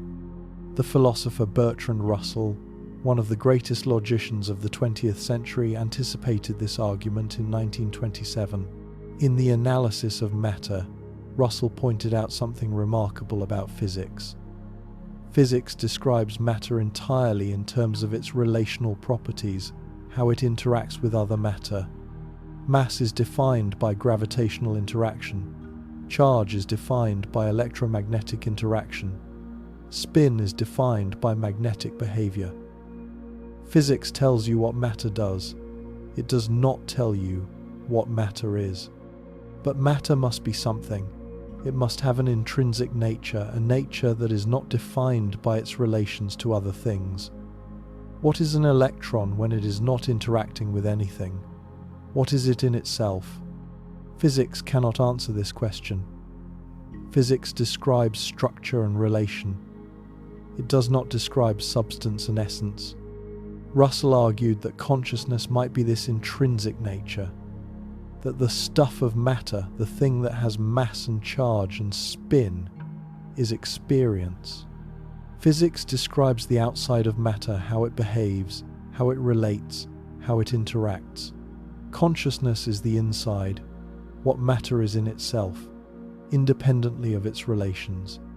Think of it as the difference between a map and the territory. Physics gives you the map, a structural description, perfectly accurate, mathematically precise. But the map is not the territory. The equations are not the reality. The structural description is not the thing being described, and what the thing actually is, the territory that the map represents, is experience, is consciousness, is the qualitative, subjective, felt reality that exists beneath the quantitative description. This view, called Russellian monism, is perhaps the most elegant solution to the hard problem ever proposed. It does not require dualism. Consciousness is not separate from matter. It does not require emergence. Consciousness does not magically appear from matter. Matter and consciousness are the same thing, described from two perspectives: the outside and the inside, the structure and the substance, the third-person description and the first-person reality. There is an extraordinary resonance here with the Islamic concept of the zahir and the batin, the outer and the inner. In Islamic theology and Sufi philosophy, everything in creation has a zahir, an external visible form, and a batin, an internal, hidden reality. The Quran itself says, "He is the first and the last, the outer and the inner." Surah Al-Hadid 57-3. God is both the zahir and the batin of all things. The physical world, the world of measurable quantities, is the zahir. The inner reality, the world of meaning, consciousness, divine presence, is the batin. Physics studies the zahir. Mysticism explores the batin, and the complete picture requires both. Russell, without knowing it, reinvented a distinction that Islamic philosophers had been elaborating for 1,000 years. The most mathematically rigorous theory of consciousness in the panpsychist tradition is integrated information theory, IIT, developed by the neuroscientist Giulio Tononi at the University of Wisconsin-Madison. Tononi starts with the most basic fact about consciousness: it exists. You know this with more certainty than you know anything else. Descartes was right, cogito ergo sum. You think, therefore you are. Your own consciousness is the one thing you cannot doubt. From this starting point, Tononi identifies 5 essential properties of conscious experience, what he calls the axioms of IIT. Consciousness exists. It is structured, It has specific content, shapes, colors, sounds. It is informative. Each experience is distinct from every other possible experience. It is integrated. It is unified. You cannot split your experience into independent parts, and it is exclusive. Each experience is definite. It is this experience and not that experience. From these axioms, Tononi derives a mathematical framework. He defines a quantity called phi, integrated information. Phi measures the amount of information generated by a system above and beyond the information generated by its parts. A system with high phi is one where the whole is greater than the sum of its parts, where the integration of information is maximal, where the system cannot be divided into independent subsystems without losing information. Tononi's central claim: consciousness is identical to integrated information. A system is conscious if and only if it has phi greater than 0. The higher the phi, the richer the consciousness. A human brain with its 86 billion neurons and trillions of synaptic connections integrated into a unified whole has very high phi, very rich consciousness. A dog's brain, smaller, less interconnected, but still deeply integrated, has lower phi, less rich consciousness, but consciousness nonetheless.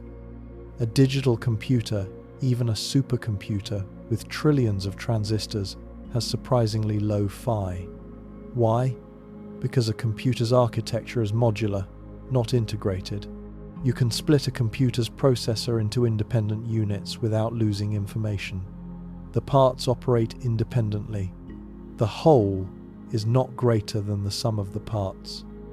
A computer processes vast amounts of information but integrates very little of it. High information, low integration, low phi, low consciousness, perhaps 0 consciousness. This is a remarkable prediction. IIT predicts that artificial intelligence, no matter how intelligent, no matter how sophisticated, will not be conscious if it runs on standard computer architecture. Not because it is not complex enough, because it is not integrated enough. Consciousness requires a specific kind of physical organization, not just information processing, integrated information processing. And the architecture of digital computers does not provide this. A thermostat with a simple feedback loop and minimal integration has very low phi, almost no consciousness, but not 0. Not exactly 0. A thermostat, according to IIT, has a tiny, infinitesimal flicker of experience, not pain, not thought, not anything we would recognize, but something.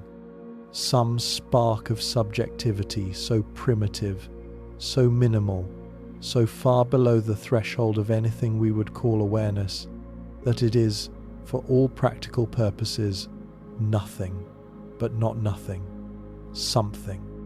This is Panpsychism, derived from mathematics, not from mystical intuition, from information theory, from the axioms of conscious experience, from a rigorous mathematical framework that assigns a precise quantity phi to every physical system in the universe.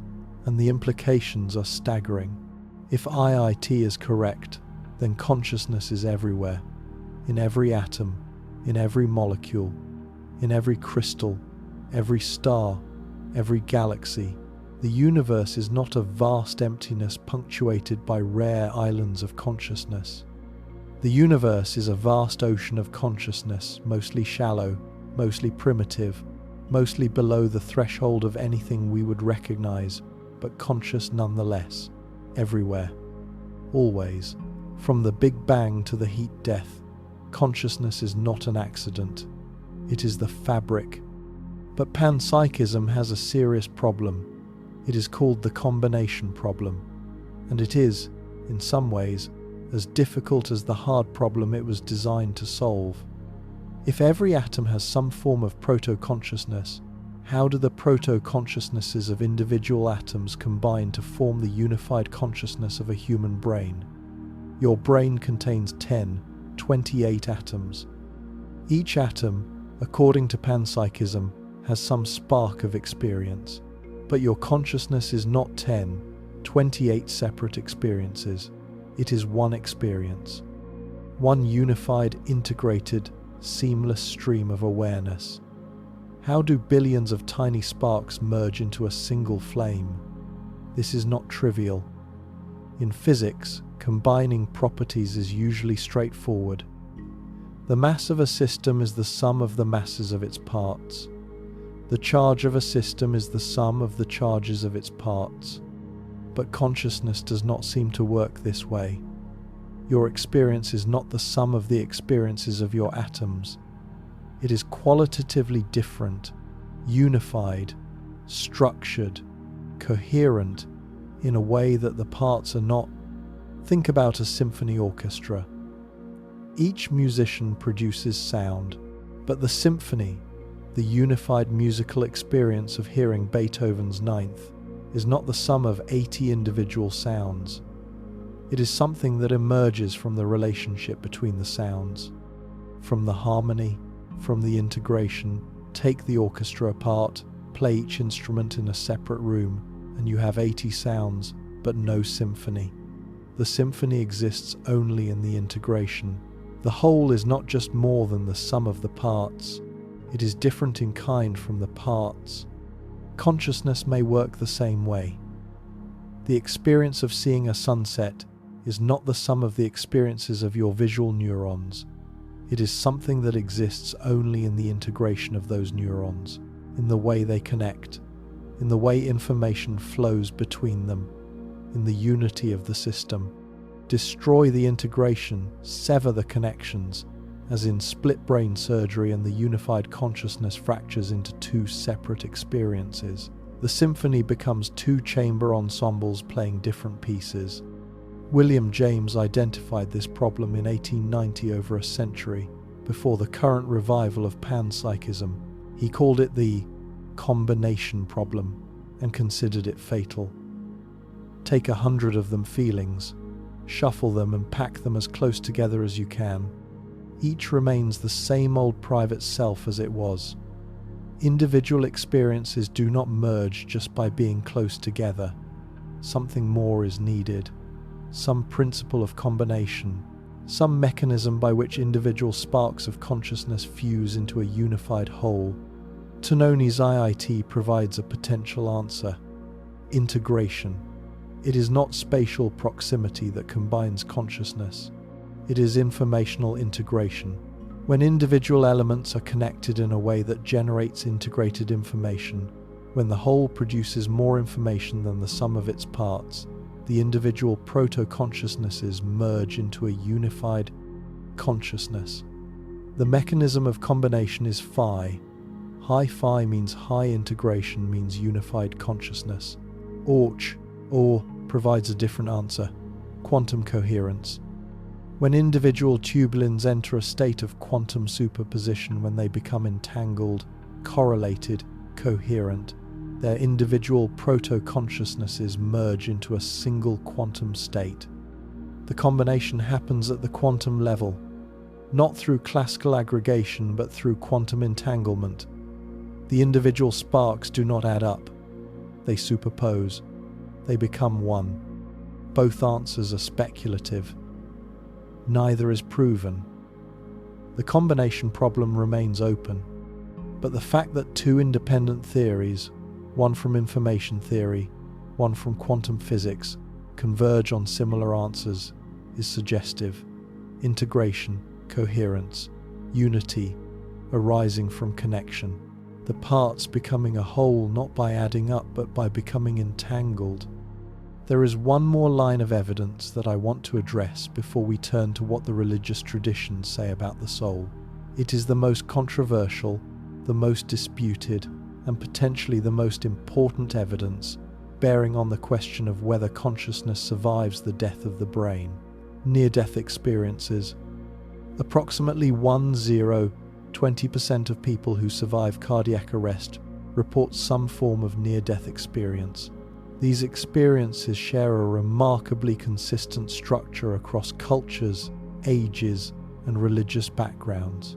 Out-of-body experiences floating above the operating table, watching the resuscitation from the ceiling, moving through a tunnel toward a light, encountering deceased relatives or beings of light. A panoramic life review, not just seeing past events but reliving them from every perspective, feeling the emotions of everyone involved. A sense of peace and unconditional love so profound that many survivors describe it as more real than waking life. And a decision point, a boundary, a gate, a being who tells them it is not their time, followed by a return to the body. In 2001, cardiologist Pim van Lommel published a prospective study in The Lancet, one of the most prestigious medical journals in the world, reporting on 344 patients who were resuscitated after cardiac arrest. Of these, 18% reported some form of near-death experience, out-of-body experiences, moving through a tunnel, encountering a bright light, meeting deceased relatives, a life review, a sense of peace and unconditional love. What made van Lommel's study remarkable was its methodology. It was not retrospective, not collected from people who volunteered their stories years later. It was prospective. Patients were interviewed within days of their cardiac arrest, following a standardized protocol. And the results were striking. The near-death experiences occurred during a period when the brain was clinically dead. No heartbeat, no blood flow, no measurable brain activity on EEG. Flatline. The patients were, by every clinical measure, dead, and yet they reported vivid, structured, coherent conscious experiences. The AWARE study conducted by Sam Parnia at the University of Southampton, published in 2014, went further. Parnia is not a mystic. He is a critical care physician and resuscitation researcher. He designed the most rigorous scientific test of near-death experiences ever conducted. He placed hidden images on shelves near the ceilings of resuscitation rooms, visible only from above. The idea: if patients genuinely leave their bodies during cardiac arrest, they should be able to see these images. The study enrolled 2,060 cardiac arrest patients across 15 hospitals in the UK, US, and Austria over 4 years. The results were mixed. Only 2 patients reported out-of-body experiences during verified cardiac arrest, and neither was in a room with a hidden image in a verifiable position. The sample was too small to draw definitive conclusions. But one patient, a 57-year-old social worker, provided a detailed, accurate description of events during his resuscitation that lasted approximately 3 minutes. He described the automated external defibrillator. He described the actions of the medical staff. He described specific details that were later verified by the clinical team. These events occurred while he had no measurable heartbeat or brain activity. Parnia is continuing his research with the AWARE-2 study. The question remains open. The data is suggestive but not conclusive. And the stakes could not be higher, because if consciousness can persist without brain activity even for a few minutes, then the producer model of consciousness is wrong. The brain does not create consciousness. Full stop. These studies do not prove that consciousness survives death. The neuroscientific objections are serious residual brain activity below EEG detection threshold, oxygen deprivation producing hallucinations, the imprecise timing of experiences relative to cardiac arrest. The evidence is suggestive, not conclusive, but it is consistent with the receiver model.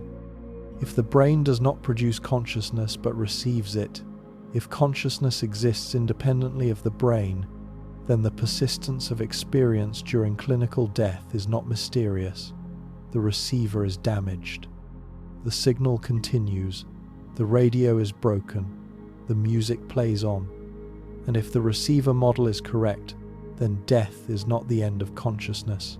It is the end of the filter, the end of the limitation, the end of the narrow bandwidth. What remains, what was always there, is the consciousness itself, unfiltered, unlimited, free. Every major religion teaches exactly this, that death is not the extinction of the self but its liberation, that what dies is the body, not the soul. That consciousness continues in paradise, in reincarnation, in nirvana, in the presence of God. The near-death experiences, with their remarkable consistency across cultures and religions, may be glimpses of this transition, or they may be the last hallucinations of a dying brain. The science is not settled, but the question has never been more important. Here is where we stand. After decades of research, we have 3 serious theories of consciousness that point away from standard materialism and towards something more radical. The hard problem Chalmers proves that consciousness cannot be explained by current physics. Something is missing from the materialist picture. 30 years of attempts to solve it have failed. The best minds in philosophy and neuroscience have tried and come up empty. The problem is not a gap in our knowledge. It may be a gap in the materialist framework itself. Orch-OR, Penrose, and Hameroff proposes that consciousness is a quantum gravitational process woven into the fabric of space-time, not an accident of biology, but a feature of the universe.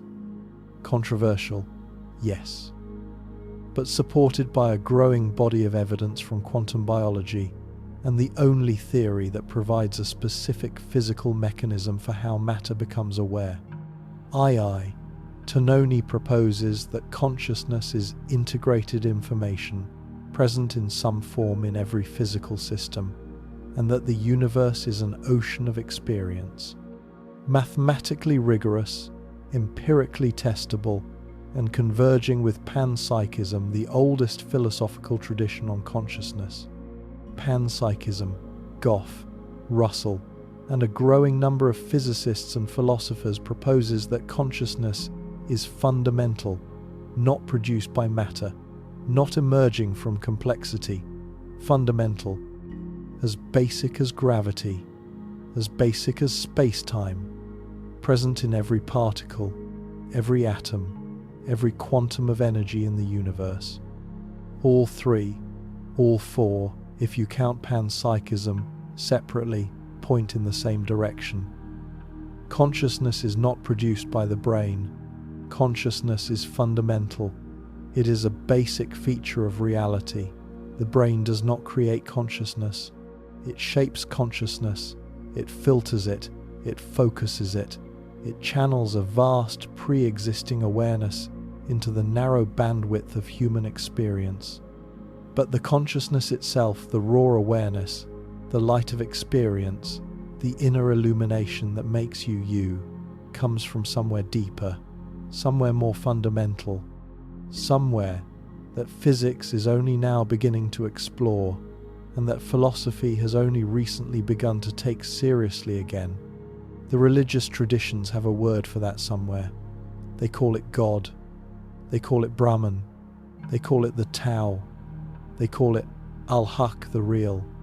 They call it the divine ground of being. They call it the light upon light, Nur, Allah Nur. And they have been exploring it through prayer, through meditation, through revelation, through the most rigorous first-person investigation of consciousness ever conducted for thousands of years. What exactly do they say? What is the soul, according to Islam? What does the Quran reveal about the nature of consciousness, the survival of the self after death, and the relationship between the human spirit and the divine? What does Christianity teach about the soul, and how does the Christian concept differ from the Islamic one? What is the Atman in Hinduism, and why did the Buddha deny its existence? What does Buddhism, a tradition that explicitly denies the soul, actually say about what happens to consciousness after death? And the most important question of all, how does what these traditions discovered through revelation and meditation compare to what Penrose and Tononi and Chalmers discovered through physics and mathematics? Are they describing the same reality in different languages? Or are they describing different realities entirely? Those answers are next, and they are more surprising and more specific than you might expect. What is the soul? Physics has spent decades trying to answer this question and has arrived at a radical conclusion. Consciousness is fundamental, not produced by the brain, possibly woven into the fabric of the universe itself. But religion answered this question thousands of years ago. Islam describes the Ruh, a divine breath from God placed into every human being. Christianity speaks of the immortal soul created in the image of God. Hinduism teaches the Atman, an eternal self, identical to Brahman, the consciousness of the universe. And Buddhism, in the most radical move of all, denies that the soul exists at all, yet still teaches that consciousness survives death.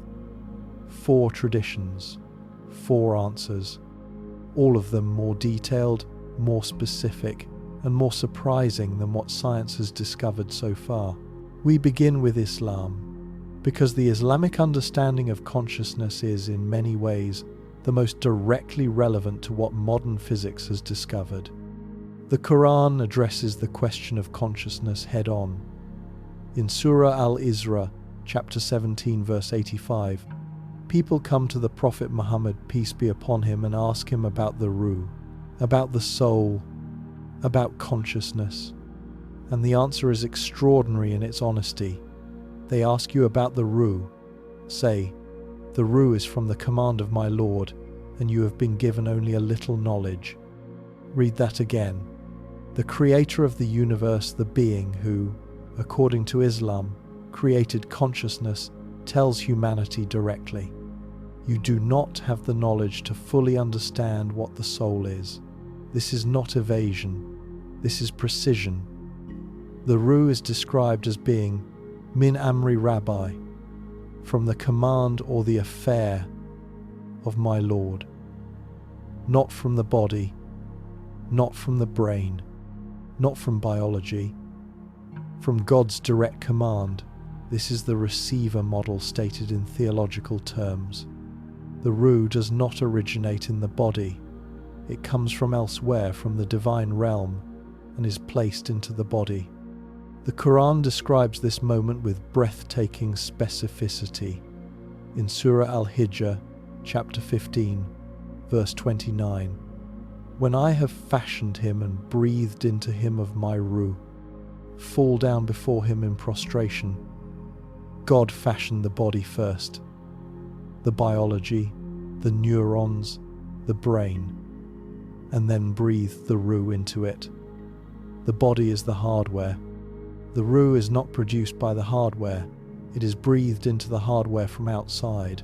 The Arabic word used here, nafakhtu, means to blow, to breathe into. It is intimate, personal, direct. God did not create consciousness through a secondary cause, through evolution, through natural processes. God breathed consciousness into Adam directly. This is not the emergence of consciousness from matter. This is the infusion of consciousness into matter. The receiver model, the radio analogy. Except the signal does not come from a radio station. It comes from God. But Islam does not describe consciousness as a single, simple entity. The Islamic psychology of the self is remarkably sophisticated and remarkably relevant to what modern neuroscience and philosophy have discovered. The Quran distinguishes between the Ruh and the Nafs. The Ruh is the divine breath, the fundamental consciousness, the light of awareness, the spark from God that makes you a conscious being. The Nafs is the self, the personality, the ego, the individual identity that develops through life. The Ruh is universal, the same divine breath in every human being. The Nafs is individual, shaped by experience, by choices, by the struggle between good and evil. The Quran identifies stages of the Nafs, levels of consciousness, levels of spiritual development. The Nafs al-Amara, the commanding self, is the lowest, driven by desires, impulses, ego. Indeed, the nafs is a persistent commander of evil, Surah Yusuf 12:53. The nafs al-lawwama, the self-accusing self, is the conscience, the voice that recognizes wrongdoing, that feels guilt, that struggles against impulse. I swear by the self-accusing nafs, Surah Al-Qiyamah 75:2, and the nafs al-mutmainah, the tranquil self, is the highest, the self at peace, in harmony with God, free from the tyranny of ego. O tranquil nafs, return to your Lord, pleased and pleasing. Surah Al-Fajr 89-20, 7-8. This is a map of consciousness, a phenomenological map based on first-person experience, on introspection, on spiritual practice, that describes the terrain of the inner world with extraordinary precision. The commanding self corresponds to what neuroscience calls the limbic system, the ancient brain structures that drive desire, fear, and impulse. The self-accusing self corresponds to the prefrontal cortex, the seat of moral reasoning, impulse control, and self-reflection.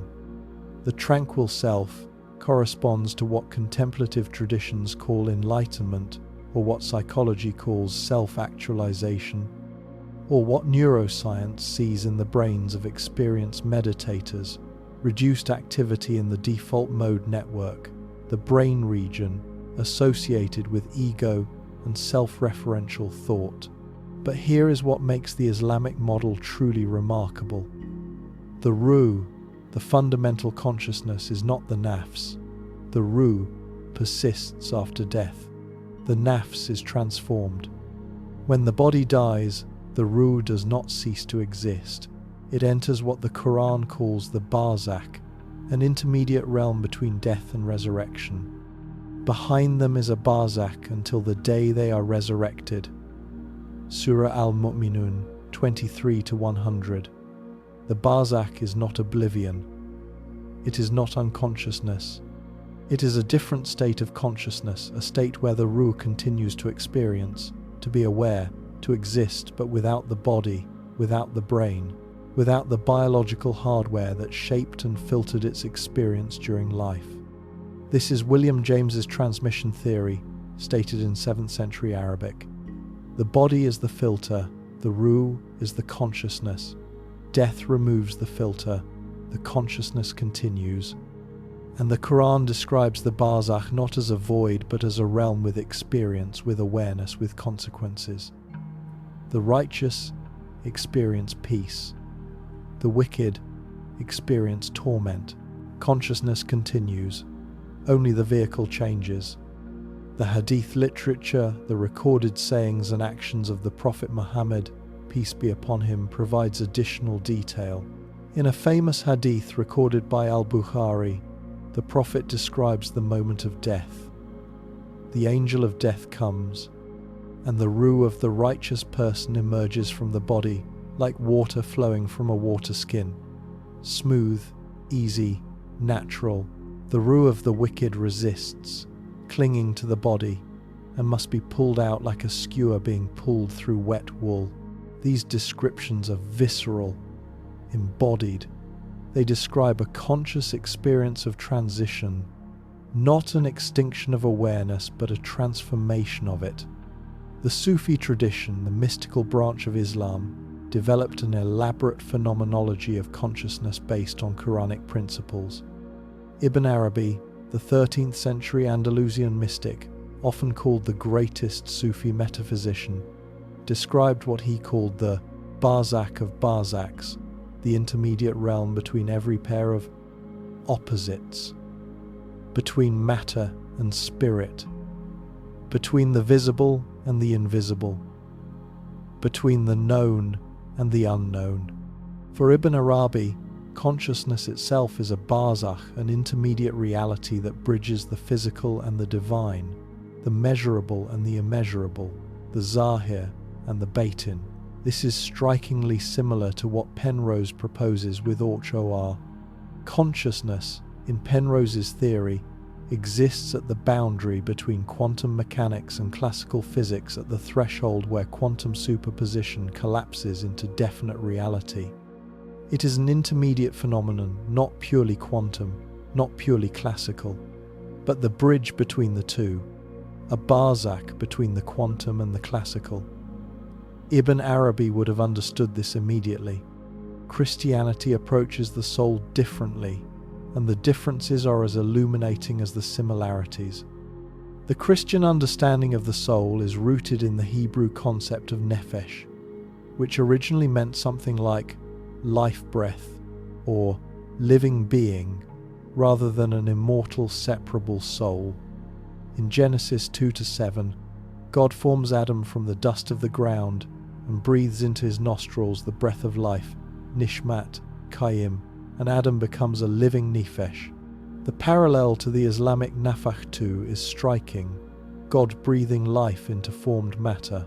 But Christianity developed the concept further, influenced by Greek philosophy, particularly by Plato, who taught that the soul is immortal, separable from the body, and belongs to a higher realm of pure forms.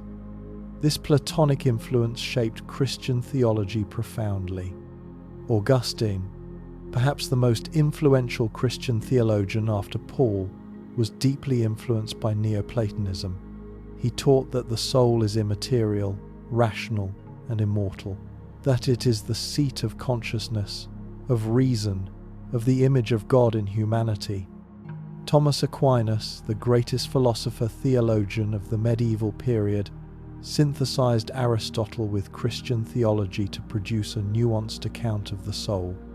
For Aquinas, the soul is the form of the body, not a separate substance trapped in matter, but the organizing principle that makes a body alive and conscious. The soul is not in the body the way a pilot is in a ship. The soul is the body's form, the way a melody is the form of the notes. Destroy the notes and the melody disappears. But the melody is not the notes. It is the pattern, the organization, the form. This sounds remarkably like Tononi's integrated information theory. Consciousness is not a substance. It is a pattern, a specific pattern of integrated information. Destroy the physical substrate and the pattern dissolves. But the pattern is not the substrate. It is the form. Aquinas' form. Tononi's phi, different vocabulary, strikingly similar structure.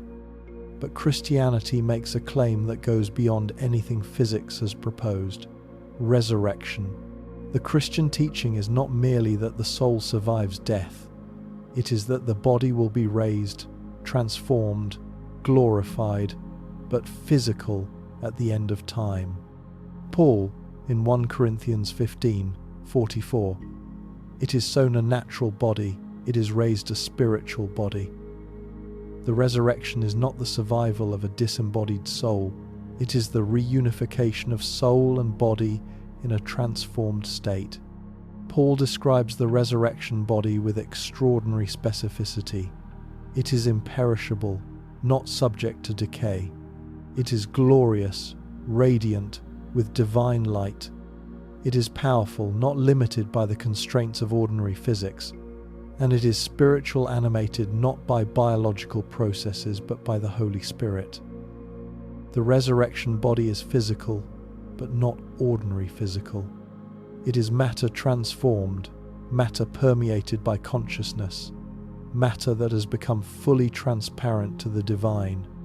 The Eastern Orthodox tradition developed this idea into the doctrine of theosis deification, the teaching that the ultimate destiny of human beings is to become partakers of the divine nature, not to become God, but to be so permeated by God's presence that the boundary between human consciousness and divine consciousness becomes transparent. Gregory of Nyssa, a 4th century church father, described this as an eternal journey of ever deeper participation in divine consciousness, with no final destination because God is infinite. This is significant because it means Christianity does not fully embrace the receiver model. In the Christian view, The soul is not complete without the body. The intermediate state between death and resurrection is temporary and in some sense incomplete. The full human being is soul and body together. Consciousness in its complete form requires embodiment. The body is not merely a vehicle. It is an integral part of what it means to be a conscious person. Hinduism takes the most radical approach of any major religion.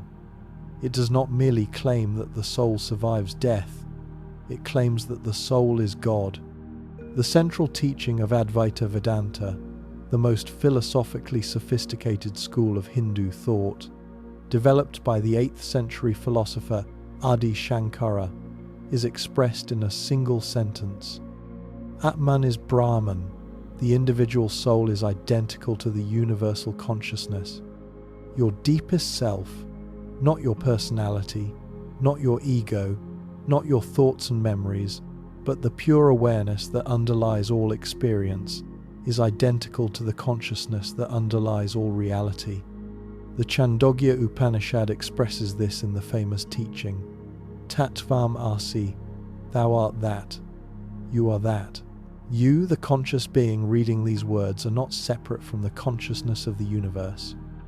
You are the consciousness of the universe, experiencing itself through a particular body, a particular brain, a particular set of memories and personality traits. The body is a costume. The personality is a role. The consciousness, the Atman, is the actor, and the actor is Brahman. The actor is God. This is Panpsychism taken to its logical conclusion. If consciousness is fundamental, if it is present in every particle, every atom, every quantum event, then the consciousness in your brain is not different in kind from the consciousness in a star, in an electron, in the quantum vacuum. It is the same consciousness, the same awareness, filtered through different structures, manifesting in different forms, but fundamentally, irreducibly, one. The Mandukya Upanishad maps 4 states of consciousness with extraordinary precision. Vaishvanara, waking consciousness, awareness of the external world. Taijasa, dreaming consciousness, awareness of the internal world. Prajna, deep sleep consciousness, awareness without content, pure being without thought. And Turiya the 4th, the ground state, the consciousness that underlies and pervades the other 3, that is always present, that cannot be observed because it is the observer, that cannot be experienced because it is experience itself. Turiya is what charmers cannot explain. It is the hard problem's answer, not a thing to be studied, but the very medium through which all things are studied. Not a property of the brain, but the ground of all properties. Not something that emerges from matter, but the reality from which matter emerges. The implications for death are absolute. The Bhagavad Gita, chapter 2, verses 19 to 20. The one who thinks this slays, and the one who thinks this is slain, neither of them understands. This neither slays nor is slain. This is not born, does not die, was not produced, and will not be produced. It is unborn, eternal, permanent, and primeval. It is not slain when the body is slain. The Atman does not die because the Atman was never born. It was never produced. It did not emerge from the body. It existed before the body and will exist after the body, because it is not a product of anything. It is the ground of everything. Reincarnation samsara is the process by which the Atman moves from body to body, life to life, experiencing different forms, different roles, different costumes. As a person puts on new garments, giving up old ones, the soul similarly accepts new material bodies, giving up the old and useless ones. Gita 2:22. The body is a garment, consciousness is the wearer. Death is a change of clothes. The mechanism of reincarnation is karma action. Every action leaves an imprint on consciousness. These imprints, samskaras, accumulate across lifetimes and determine the conditions of the next birth, not as punishment or reward, but as consequence, as naturally as a seed determines the plant that grows from it. Consciousness carries the pattern of its past actions into each new life, shaping the circumstances, the body, the tendencies, the predispositions of the new incarnation. There is a remarkable parallel here with information theory. Karma is, in essence, information that persists across the destruction and recreation of the physical substrate. The body dies, the information survives. The pattern continues. This is exactly what happens in quantum teleportation.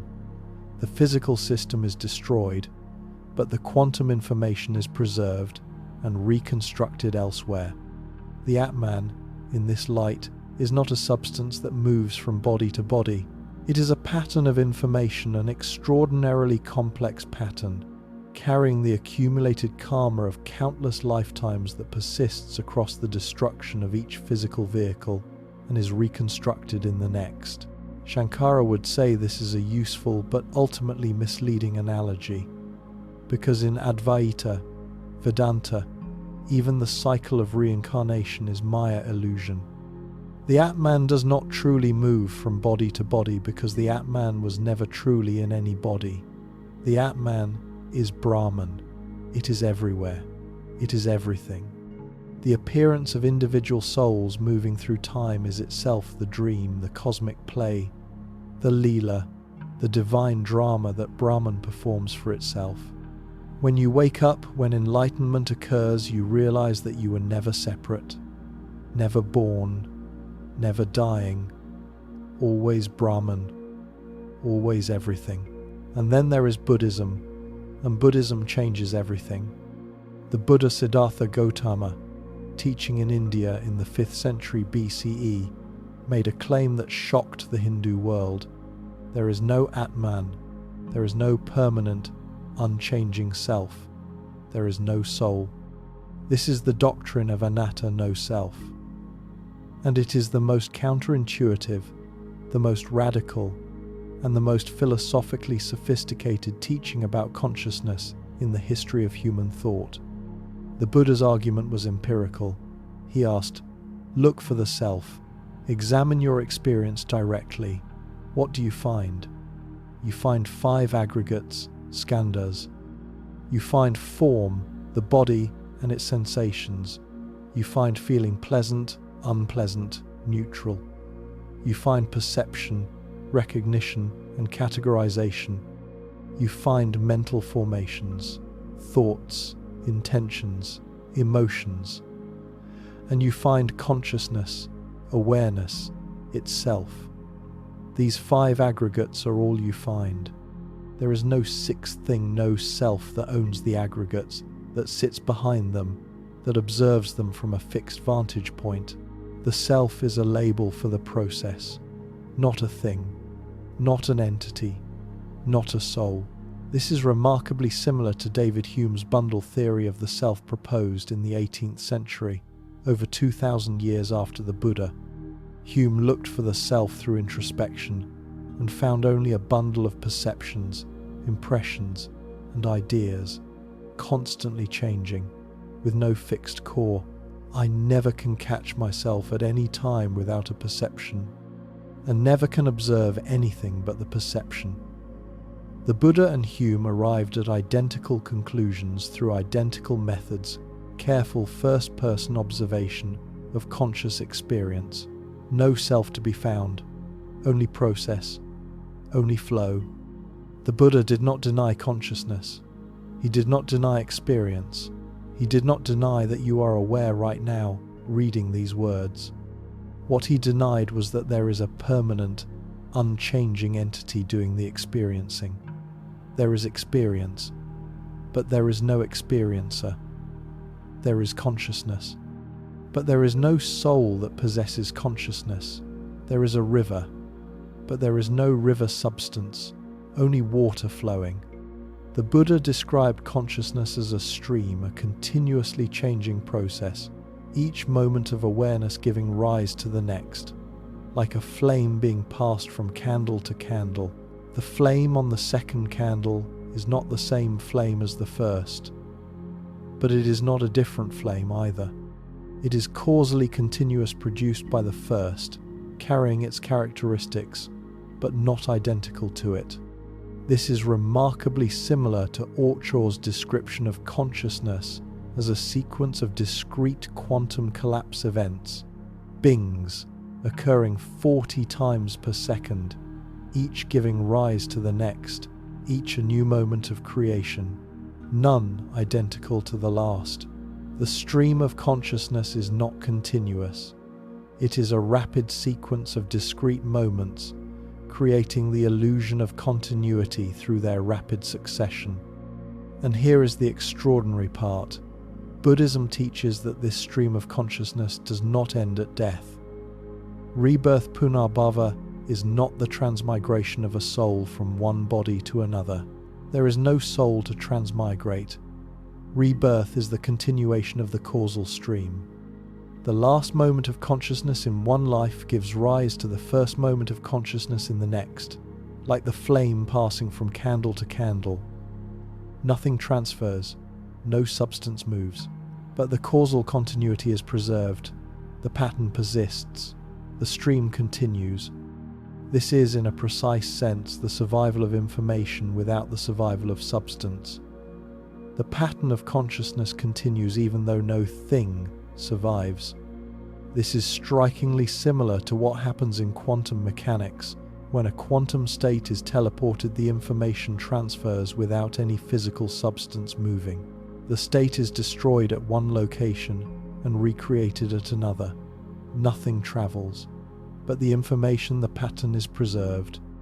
The Buddhist monk and scholar Mathieu Ricard, who holds a PhD in molecular genetics from the Institut Pasteur and has been called the happiest man in the world after neuroscientists measured extraordinary levels of gamma wave activity in his brain during meditation, has pointed out the convergence between Buddhist phenomenology and modern physics.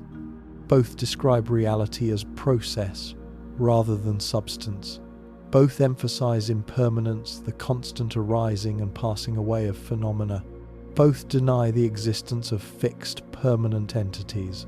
And both arrive at the conclusion that what we call self is not a thing but a pattern, a dynamic, ever-changing pattern that has no fixed essence but has causal continuity. Here is the honest assessment. The convergence between these traditions and modern physics is remarkable, but convergence is not proof. Islam says consciousness comes from God breathed directly into the body, persisting after death in the barzakh, fundamentally non-physical. Physics says consciousness might be fundamental, woven into space-time, not produced by the brain, possibly surviving the death of the biological hardware. The structural parallel is real. But structural parallel is not evidence. The Islamic claim is based on revelation on the Quran as the direct word of God. The physics claim is based on mathematical theory and suggestive experimental evidence. They arrive at similar conclusions through entirely different methods. This is either a profound convergence pointing to a deep truth or a coincidence. Hinduism says consciousness is Brahman, the universal awareness, identical in every being, fundamental to reality. Panpsychism says consciousness is fundamental, present in every particle, identical in nature across all scales, the intrinsic aspect of matter. The parallel is so close that it borders on identity. Philip Goff has acknowledged the resonance explicitly, but acknowledgement of resonance is not proof of equivalence. The Hindu sages arrived at their conclusion through meditation. The physicists arrived at theirs through mathematics. Same destination, different paths. The question is whether the destination is the same place or merely looks the same from a distance. Buddhism says there is no permanent self, only a stream of conscious moments, causally continuous, persisting through death. Orch-OR says consciousness is a sequence of discrete quantum events, each one a new moment of creation, causally linked to the last, possibly independent of any particular physical substrate. The parallel is extraordinary. The Abhidhamma's sittas and Hameroff's bings are structurally identical descriptions, but structural identity in description does not prove identity in reality. Christianity says consciousness requires embodiment, that the soul is the form of the body, that full consciousness is soul and body together, that resurrection restores the unity of consciousness and matter. IIT says consciousness is identical to a specific pattern of integrated information in a physical substrate, that consciousness requires a physical structure, that the pattern and the substrate are inseparable. Aquinas' form and Tononi's phi may be describing the same relationship from different perspectives, or they may be describing completely different things that happen to share a structural resemblance. I want to be honest about what we know and what we do not know. What we know, consciousness, is the deepest mystery in science. The hard problem is real. Materialism, the view that consciousness is produced by the brain, has no solution. Not just no current solution, no plausible path to a solution. The best minds in physics and philosophy have been forced to consider alternatives that would have been dismissed as mysticism a generation ago. Panpsychism, quantum consciousness, fundamental awareness. This is not science moving toward religion, but it is science moving toward territory that religion has inhabited for millennia. What we also know, every major religious tradition on earth teaches that consciousness is not produced by the body, that it is fundamental, that it survives death, that it comes from a source deeper than biology. These traditions arrived at these conclusions through methods that science does not accept: revelation, meditation, spiritual experience. But they arrived at them consistently, independently, across thousands of years, across every culture, across every continent. This consistency is either the most remarkable coincidence in intellectual history, or it is telling us something about the actual structure of reality. Let me summarize what each tradition says, side by side with what physics proposes. Islam. The ruh comes from God's direct command, is breathed into the body, persists in the barzakh after death, and exists at the boundary between the physical and divine realms. Physics. Consciousness may be fundamental to space-time, is not produced by neural activity, may persist beyond brain death, and exists at the boundary between quantum and classical physics. Hinduism. Atman is Brahman. Individual consciousness is identical to universal consciousness. Consciousness is the ground of all reality, and the appearance of separate selves is illusion. Physics.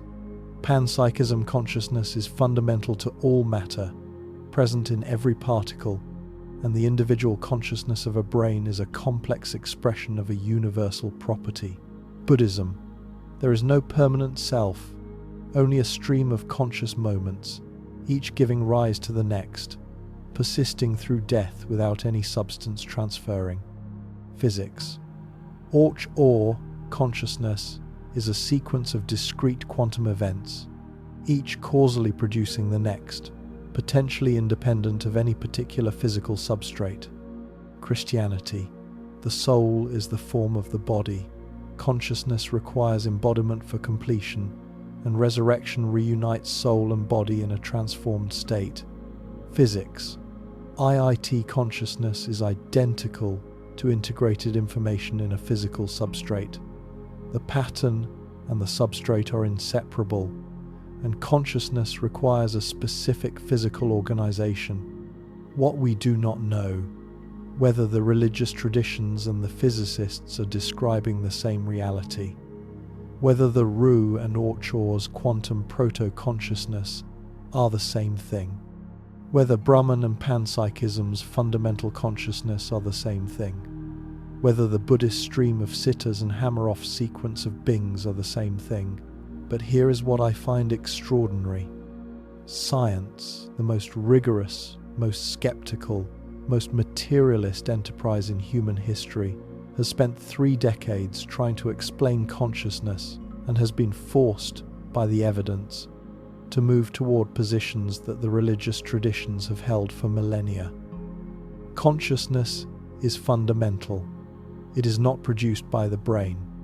It might survive death. The universe might be conscious. The physicists did not want to arrive here. Penrose did not set out to validate the Quran. Tononi did not design IIT to support the Upanishads.